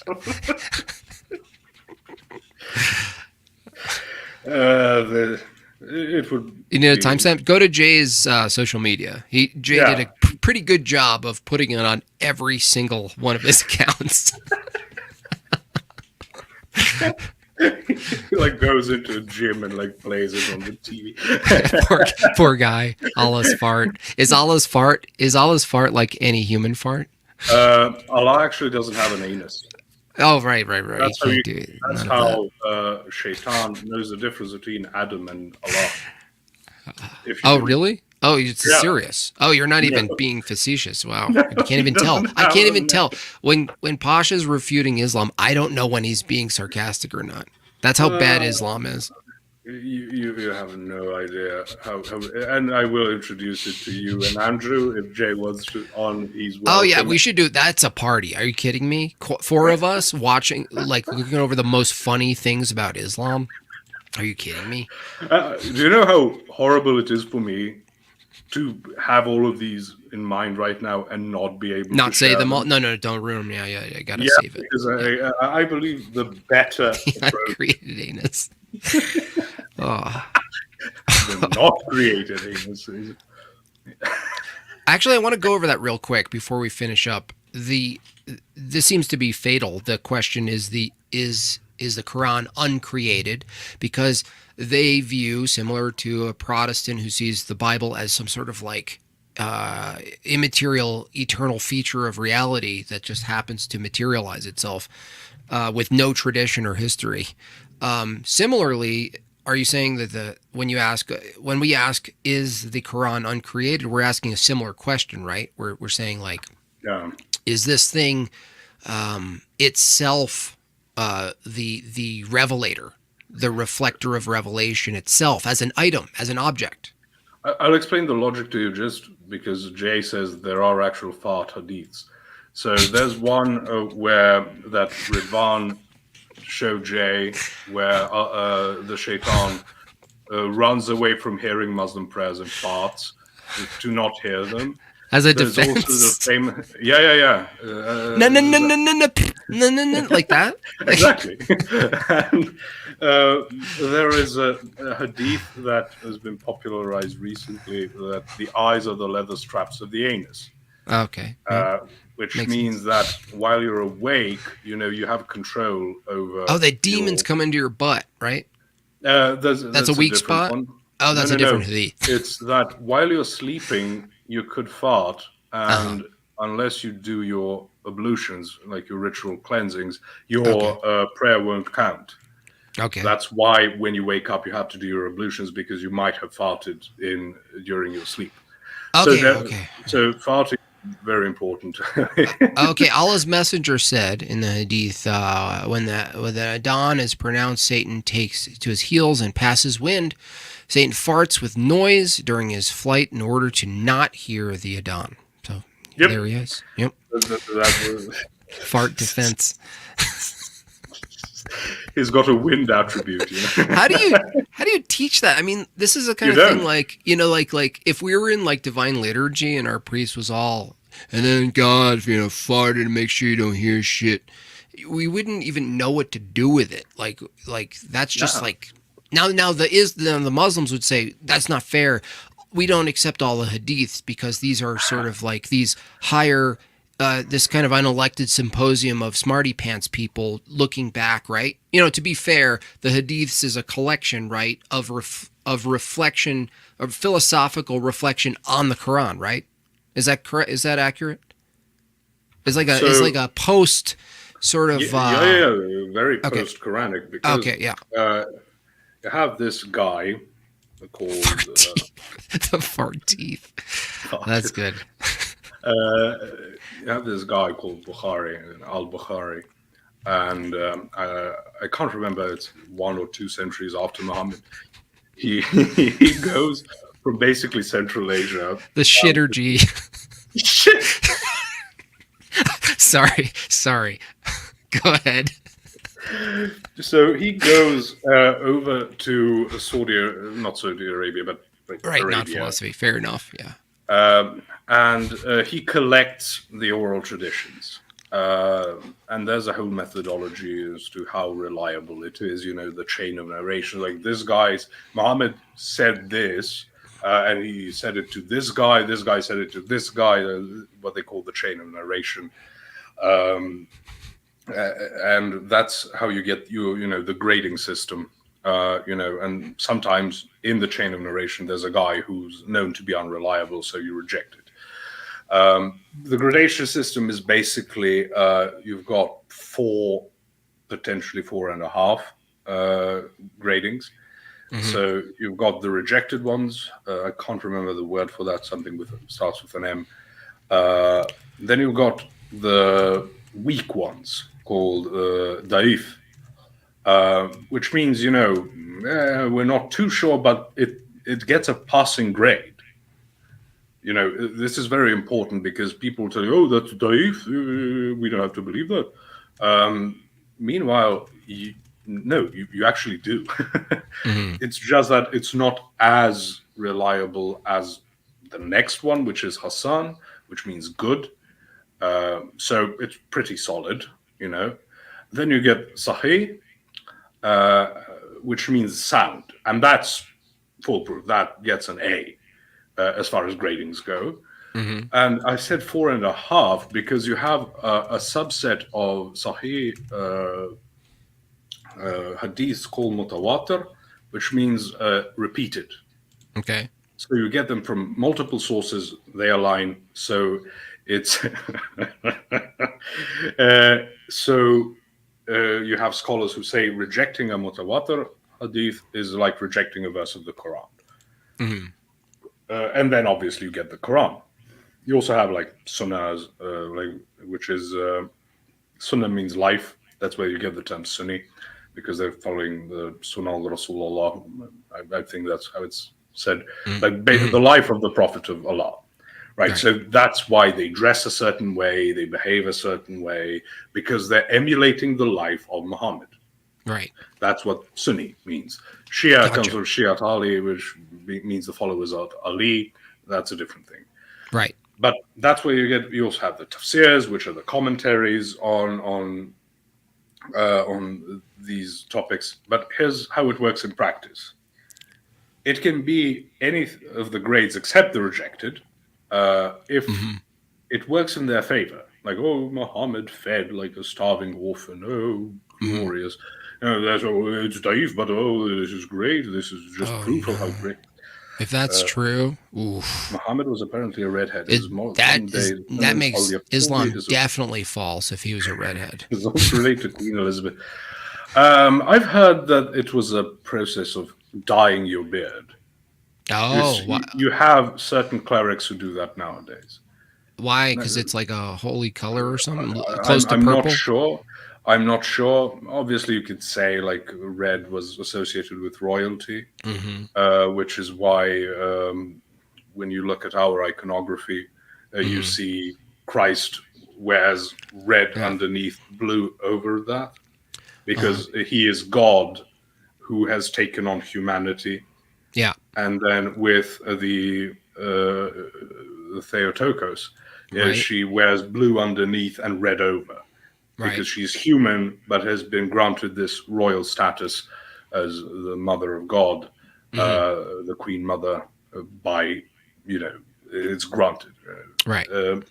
But I'm not sure. That's just a slightly informed speculation. I believe the saints have not said to make fun of. Oh no! Oh, you're saying like our joke about the Islam? No, we're making light of Islam. Okay, we're not making light of the Holy Liturgy or anything else. I mean, you would have to go argue with the Prophet Elijah. Making fun of Baal. Oh, is he in the loo? Maybe he's gone off of it. We're fully making fun of Islam. We're not. Just because we're using a reference, we're making fun of their iteration of these things, okay? Right. So that people draw conclusions, oh, he was a redhead. I sincerely doubt that. Not impossible, because you've got this Indo-European strand going from all the way to northern India, so possible. But the Quraysh, which is like he was from, not particularly known. What is very emphasized in the Hadith that he was very, very white. Are there even any historical references of very powerful people who were redheads and had that very irritated skin look? Genghis Khan was a redhead? Yeah. Barbarossa, Friedrich Barbarossa, the emperor of the Holy Roman Empire. Barbarossa is literally Italian for red beard. So he... Disgusting. D Sims in our chat. D Sims is the only one I like that I know of. Yeah, so there are some, I suppose, and the Irish. So Islam again is a very silly religion. That's why I want to make it like a fun thing, because there are silly aspects that aren't particularly fun. Yeah. Yeah, let me know in advance, because I can animate too. Like if there's any like a break time that I can make an animation that could potentially get us killed, we should do that, because I can do that. You just got to give me a heads up. Like maybe there's a little section of a minute that I can make something or. Okay, I'll have to calculate it without consulting you, because I'd have to tell you what you need to know without you knowing whether you. Yeah, without me well, you might have to forfeit me laughing 1-to-1 on the phone with you, and I'll laugh again, of course. Like you won't ruin the joke. Yeah, I'll it's definitely a different laugh experience again. watching with friends. Yeah, totally. But I'll pick some out. I can give like general spoilers. Like you have no idea how glorious their idea of how babies are born. Because women have sperm. Can't wait. There's a male sperm and a female sperm. Just so you know, that's all they got that. Yeah, that's actually funny, Posh. Because I was thinking of a game where while you were talking, I was playing a game with myself on Google, trying to write Hadith about X, whatever it is, and sperm was one of the things I inserted, Hadith about sperm, Hadith about donkeys, Hadith about... It's called Hadith About is the game I play, and I see if it comes up as something. I think it's a fun game. They have collections of it, so... Should be like a home board game. Hadith or not. Is this in Hadith or not, right? You read something ridiculous, you're like, there's no way. There's no way. You're like, oh, it actually is. Everyone drinks, Yeah, and by the way, all the things about, like, sex and drinking and stuff that are prohibited at the moment. No. This is coping. If you're defending right now, no, we're not talking about liquid. We didn't say liquid. No. Did we say liquid? Liquids that come together and make a child, and it determines which one comes first, determines whom the child will resemble. And this isn't. This did exist in surrounding cultures. By the way, blood is a liquid too. So I mean, you're trying to reduce it to something more broad. Well, the male sperm, you can call it liquid. Oh, are you? He's saying he's saying you're using the term sperm, and it's really they're using the term liquid. Is that what it is? Here's the thing. Sperm basically means seed. This was my famous statement when I was on Jay's stream. No one confuses like sperm meaning seed. No one's going to say Johnny Apple sperm. They should. They should from now on. Technically, you could, but in English, that's not how it works. But sperm basically means seed. So there's so you can call it a liquid, but it's a seminous liquid. Something that has to do with reproduction. Okay. And it describes that the male seed is thick and white. The female seed is thin and yellow. So they're basically describing urine. And one of the favorite words of, since we're enumerating your best friends, the Lard King. So basically describing squirting as some type of seminal fluid. So it's ancient. So the modern take, unfortunately, we're basically undated with it online. But there's this myth of quote squirting or whatever, and it's been piss all along. And what you're saying, it sounds like Posh. Now I don't want to falsely accuse you of this, but it sounds like you're blaming Islam for this myth. I may or may not. I'm going to maintain. Wait until next week when ambiguity. We do the show. But it says that they come together, and that's how you stop gravy. Thing. Yeah, what's that? Is that male or female? We don't know, do we? I don't know, but embryology is definitely reliant on very ancient medicinal knowledge. This isn't a fun part, so I can say it here. It also gets where they stem from. But just so you know, male sperm does not come from the testicles. That's what idiots think. Comes from the brain. Now, interesting that this is what Islam teaches, but when they got African slaves, they knew how to castrate them. Interesting. That's a weird thing to do when the first premise is true. But back to this, which isn't, again, this isn't fun. It's a bit sad because that's how they got the knowledge, but it shows how ridiculous it is. They say that that basically at the start of the process of the formation of a human being in the womb, it's a blood clot. And then it develops on and on, starts getting bones and then meat on the bones. The reason I say it's sad is because a lot of these speculations stem from knowledge of miscarriages. And after you see what comes out, after a miscarriage, you sort of have to work with that. So they from the heart. Squirting is from the heart. Sperm is actually even more ridiculous than that. It's so random, no one's going to guess it unless you cheat and look it up, right? Or know it already. But you couldn't guess for the life of you. Neither could I. But basically, they get this. You have Greek writings on this. You have Persian writings on this. They basically have an idea that because if both animals and human beings have miscarriages, you get this, rejected fetus, and it's just bloody and gory, and they somehow deduce from that or try to reverse engineer. Okay, so it started like some type of blood, and then develops more and more.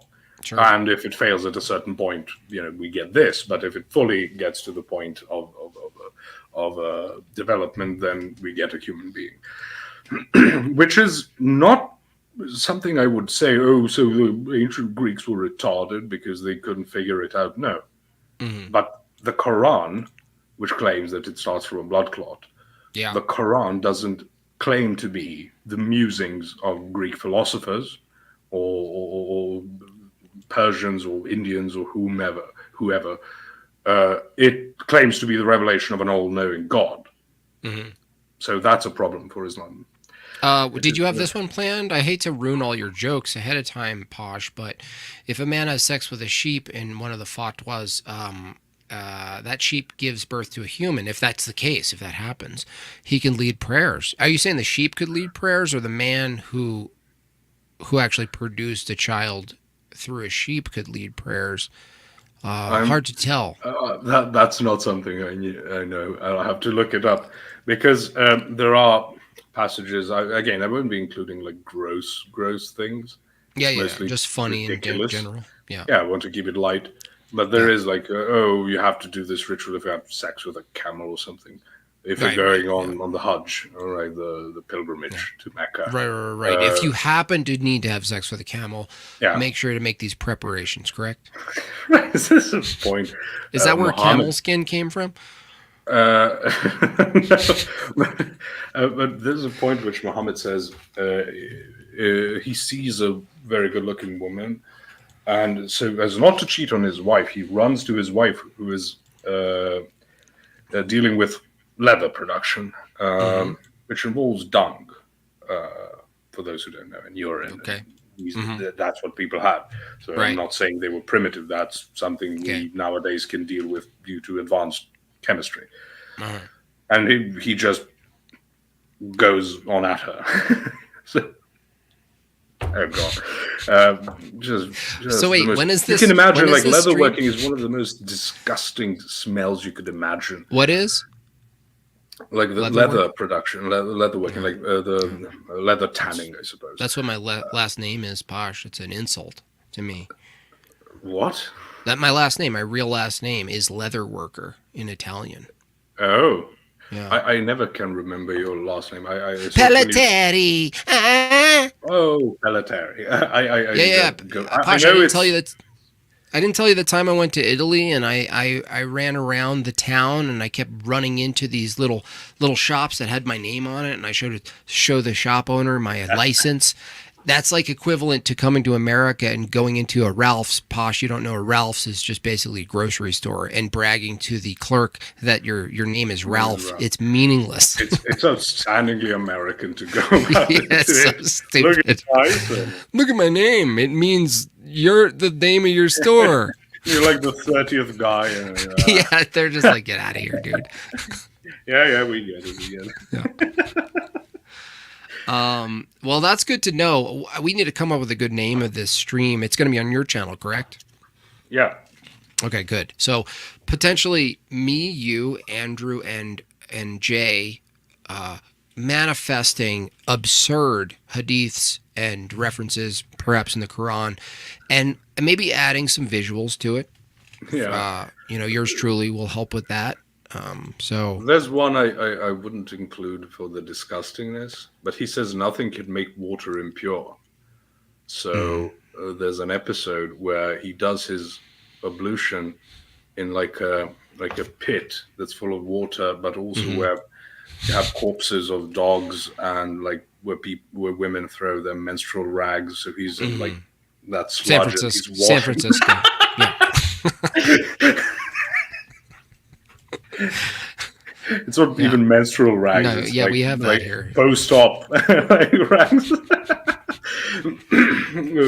but he's washing himself with that, and people go, "What are you doing?" He says, "Nothing can make water impure."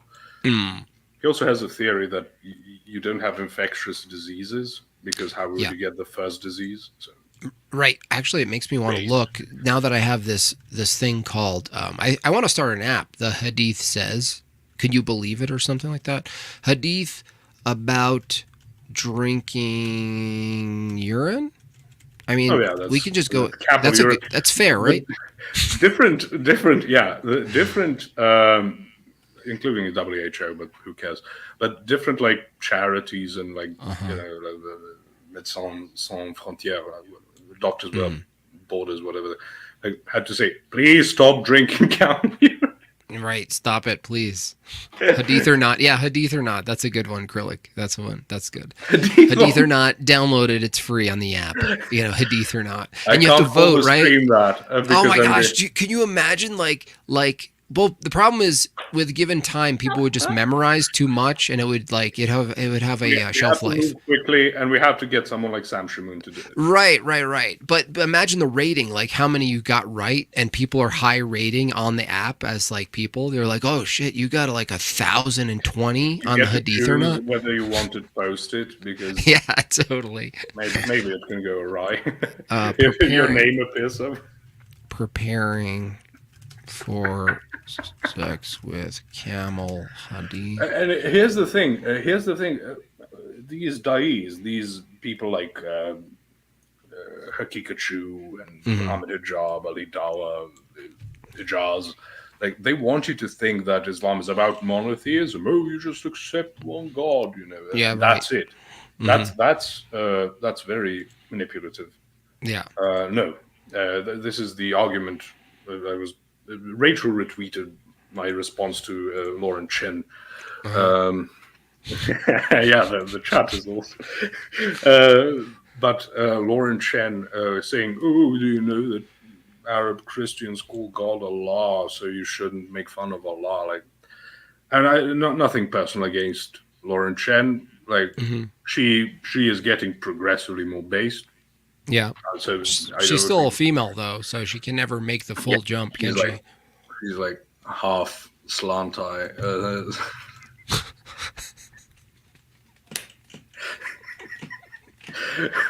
Yeah. Imagine just one of them. Okay, we're not going to get banned for anti-Semitism, but we're working on any other. Why won't Lauren Chen come on my podcast? I don't know.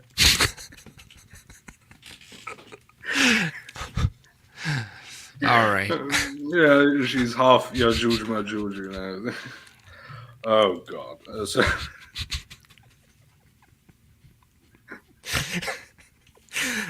Let's make a video so everyone knows how to defend dispensation. Yeah. Did you watch the stream on dispensational? It was really serious, really rigorous, really in depth. Oh, Jay was on. I don't know. Did you stick around when Jay left though? I don't know what happened there. We're going to have to private this and then cut off when Jay. Yeah, I'm gonna chop. It's gonna just be an abrupt chop when Jay leaves. You'd be like, "All right, I got some stuff coming up in Nashville." You're gonna pop up. You know, are you sure you want to continue? Yeah. Would you like to continue? Please check. Please, is this a road? Please select where a bike is on the image. Yeah. Maybe you will need to actually chop it up as to be shareable. That's true. Because we're getting into 4 hours. It's insane. So counterintuitive. Yeah. So when someone sends me 4 hours, I'd better be. You just look at it. You're like, what are you kidding me? And then I need to think if I'm going to the gym, I might. Yeah, dude. Yeah, I'll chop that part off, make that a members only, and be like, I need the section where Posh and Jimbob are kind of drunk, making fun of Asian people. The most important part about the dispensationalist, amazing, really in depth, informative stream. Yeah. So back to the point. She was talking about Allah, and I said made the point about Baal. Baal just means Lord, and worshipping Baal means sacrificing children. Allah is Lord; it's one of His titles. So sacrificing children to Baal is worshipping Allah. Right. Logically, if this is the logic we're going with, and people started disputing with me, and then someone from our community just agreed, and I came up with another example.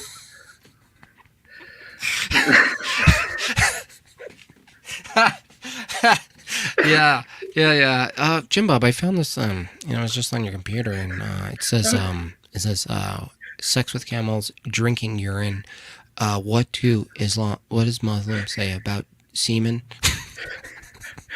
She's no, right, I promise. It's preparation for a stream with Posh.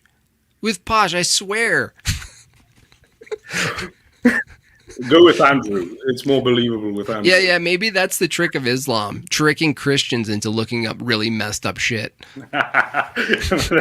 Sending in the FBI. Only camels. I know with David Wood, an apostate prophet, there's a common commentator, like a regular, who goes by only goats. Mm-hmm. Yeah, I've seen that name. So it's been done with goats. The rapture is going to happen by the time the stream is over. Yeah, based if we keep talking like this. Megan is now saying, "Jesus, come quickly." Right. Yeah. Make it stop. Make it stop. Coward is. Yeah. Okay. Is there anything else, Posh? We should close this out. I hope not. I hope not. Yeah. Thanks for the support, new members. Thank you. Shout out to everyone who Bob chatted, super chatted, and became a member. Anyone who bought something on madebyjimbob.com. The memes keep coming. The streams make the memes, apparently. Posh and I will announce. I'll talk with them offline when we set a date. I think, Posh, we should set it at least a week ahead of time, if not more, because of the anticipation of such a funny concept and the kind of shit we're going to get back from the Muslims in the stream. I constantly think, okay, maybe I should add this. Maybe it's too much, so I'm ridiculous in that manner. No, it's going to be great. It's going to be your most highly populated stream. JB, can you look up Surah 65 in the Quran and tell us what you think it says? Well, I can. It's already been addressed on this channel with what is it? Sam Fellow, because it talks about divorce, and it says when you can divorce. So for women who menstruate, you have to wait 3 menstrual cycles. Okay. And for those who are too old to menstruate, and those who have not yet menstruated, the wait period is 3 months. So they're assuming your wife is premenstrual, which means prepubescent. It can be any of them. So at least they've got that. But gotcha. Someone like I know, Mohammed Hijab, went to Speaker's Corner and started arguing with people who are what they call Quran-only Muslims, and quoted this ayah. Ayah means verse, surah means chapter. He says it allows for a severe form of pedophilia. So that's how he's trying to defend the hadith. He says you need a hadith to stop this. The hadith are not much better, but there is no lower limit. So it says, those who are too old or those who have not yet menstruated. And all the commentaries are clear that it's about too young to have, achieved maturity physically to start. So you don't have to look it up. I know that one. It's a very famous one. You wanted his? Oh, I see. You wanted me to just look it up and kind of react. Sorry about that. But we had someone trying to filibuster that interpretation, but it's very clear. It's just people who will tell you, oh, if it's a hadith, we don't have to accept it. It's not the Quran. But when it's the Quran, we'll mangle it up to make it seem like it's not saying what it's saying. Posh, do you think arguing against Islam or arguing against atheism, do you think the two are equal in priority? Because I've been struggling with this because I have such a fun niche of just attacking atheism because it's so stupid. But now you're proving that there's something actually dumber than that. That happens to be more cohesive somehow. Isn't that interesting? That like something dumber can be more cohesive because it's dogmatic, and dogma allows for cohesion. Atheism is just like, well, there's no God. Empirical dogma. That's it. You can be a Pine Creek Doug. Yeah. But you can also be, some complete degenerate. So that's why we talk about cohesion, because that's the only claim of atheism. It doesn't mean, although most of them end up some type of ridiculous progressive. Yeah. You don't have to. You can be just the most, racialist or sexist or whatever type of person. It has no bearing on it. You would have to take a separate position in order to fight for or against. Yeah. Do you agree with this statement? Is it easier? Because I talked about this and I actually took the opposite approach, but I don't know. It was my impulse. It was like, I thought it was harder, might be harder to convert a Muslim because you're really probably talking about a whole history, inherited view of dogma that's much harder to get over than, let's say, an apathetic atheist who's just kind of like bitchy about gods in general. But maybe I'm wrong. Maybe because someone presupposes God, it's easier to make a bridge than someone who presupposes non-God. I actually don't even know how to come to the conclusion about this. I think it's a pointless thing to ponder, because if someone comes from a strict Muslim family and from a Muslim family, as I said earlier on when Jay was on, like they have a sense of duty towards their family. They have a fear of retaliation potentially. Because apostasy is punishable by death, and that can even affect the family. Maybe mob violence or something. I don't believe it's prescribed to punish the family, but it might happen by osmosis or something. But again, if you have some a Muslim, which is a lot of them, like here in Serbia, Muslim, we have a part that is majority Muslim. Like basically they don't eat pork, and that's about it. They get wasted all the time, so alcohol isn't even a thing. But a person like that, we had. I was on with Garrett Dawn a couple of weeks ago, and we had this guy who grew up Muslim in Bosnia, moved to London to work, and we had to talk with him, and he was very open to it. Because he didn't grow up in a dogmatic family. Islam is rather pacified in our parts because we went through communism, and communism clamped down on religiosity, and with the resurgence of Christianity, with Orthodoxy, it doesn't produce, extremism. It can, but it usually has to be paired with nationalism or some other type. Wait a second. Hold on, Posh. I think this might be the first thing we really disagree with. What's wrong with extremism? I'm not saying there's something morally wrong, potentially, because it would have to depend on what you view as moderate, and that's going to, and even moderates can be extreme. Like if you think it's a moderate position to trans the children, I think you will be extremist. I think the properly moderate thing would be, okay, if there are children struggling with a gender identity, it could be a lot of factors, lack of a father figure or a mother figure, some type of trauma or something. So yes, I think another extreme would be just, start beating the child or something, just enforce it by ignoring the fact that there's probably something wrong. It needs to be helped and healed. Right. But when we're talking about Islamic extremism, or even it's Orthodox extremism, would be like monasticism. Right. There's no other way, because it wouldn't be based in immediacy, cultural revolution kind of stuff, right? You can form a certain type of zealotry. Yeah. With if you combine it with a certain type of nationalism.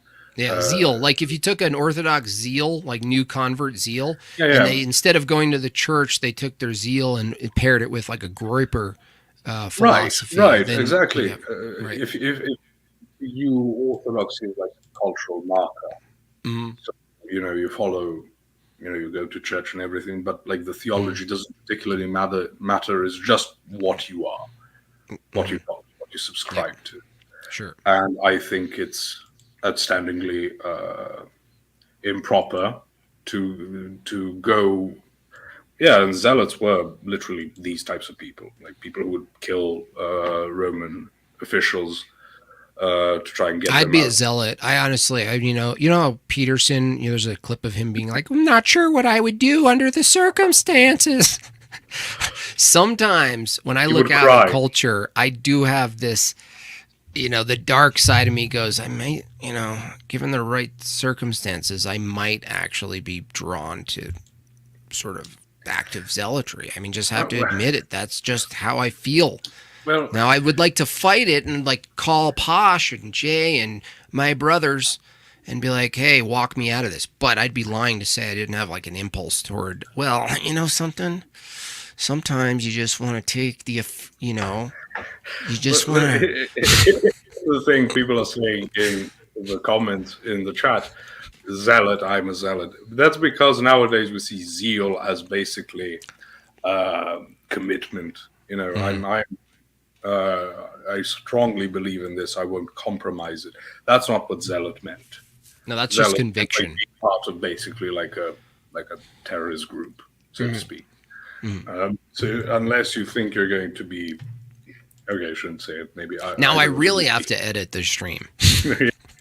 So unless you're thinking of going violent, like you're not a zealot in the classical sense, but if you were a zealot in the modern sense, great, have all the zeal in the world for the Lord. I support it. So yeah. Yeah. Anything else you want? I'm gonna start shutting this down. I heard my family come back in. We have to go somewhere.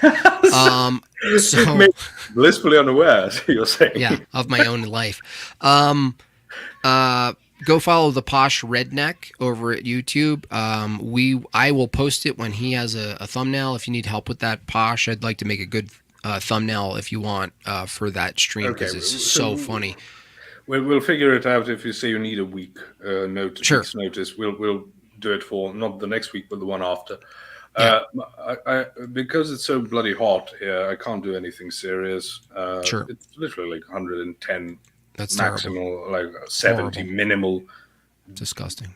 Just everything is sticky and itchy. Yeah. But I might go live on the weekend. Talk about something less academic. Like I've been thinking about how there are no more classes in the classical sense.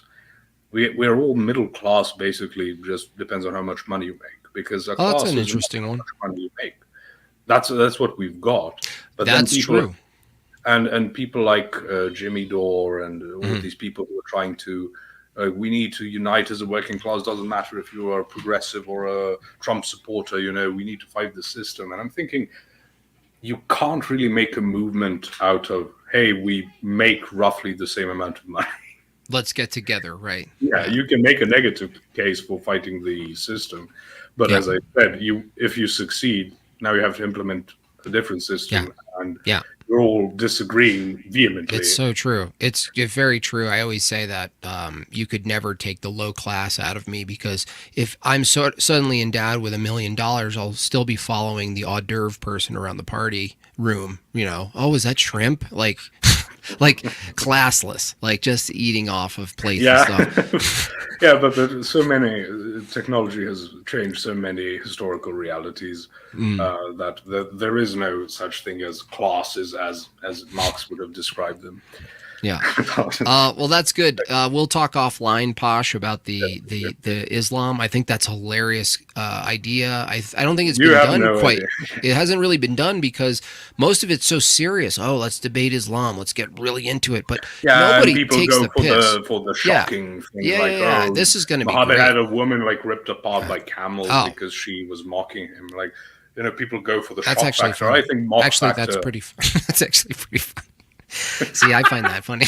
So we'll include that. Okay, so yeah, go follow the Posh Redneck. Shout out to Jay Dyer for jumping on. I appreciate that. I'll keep this up. I'll review it. I might repost sections so it's easily consumed. Yeah, and shareable. And I think that's it for me. I'm going to play us out with what I brought us in with, which is... God bless. God bless you, Posh. See you, man.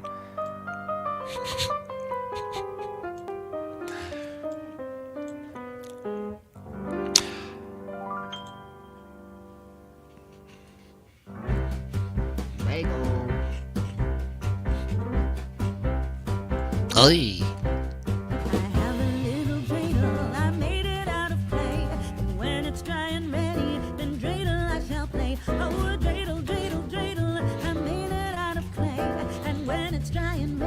Then dreidel I shall play. with legs so short and thin. When it is so tired, it drops and then I win. Oh, dreidel, dreidel, dreidel, I made it out of clay. And when it's dry and ready, then dreidel I shall play.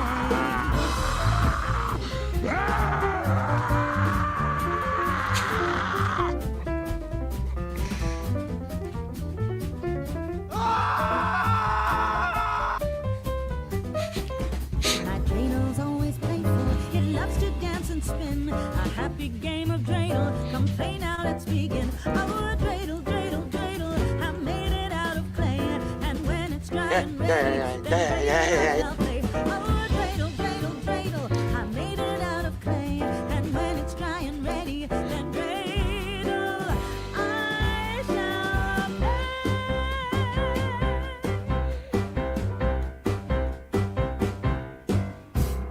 Adios, friends. God bless you all.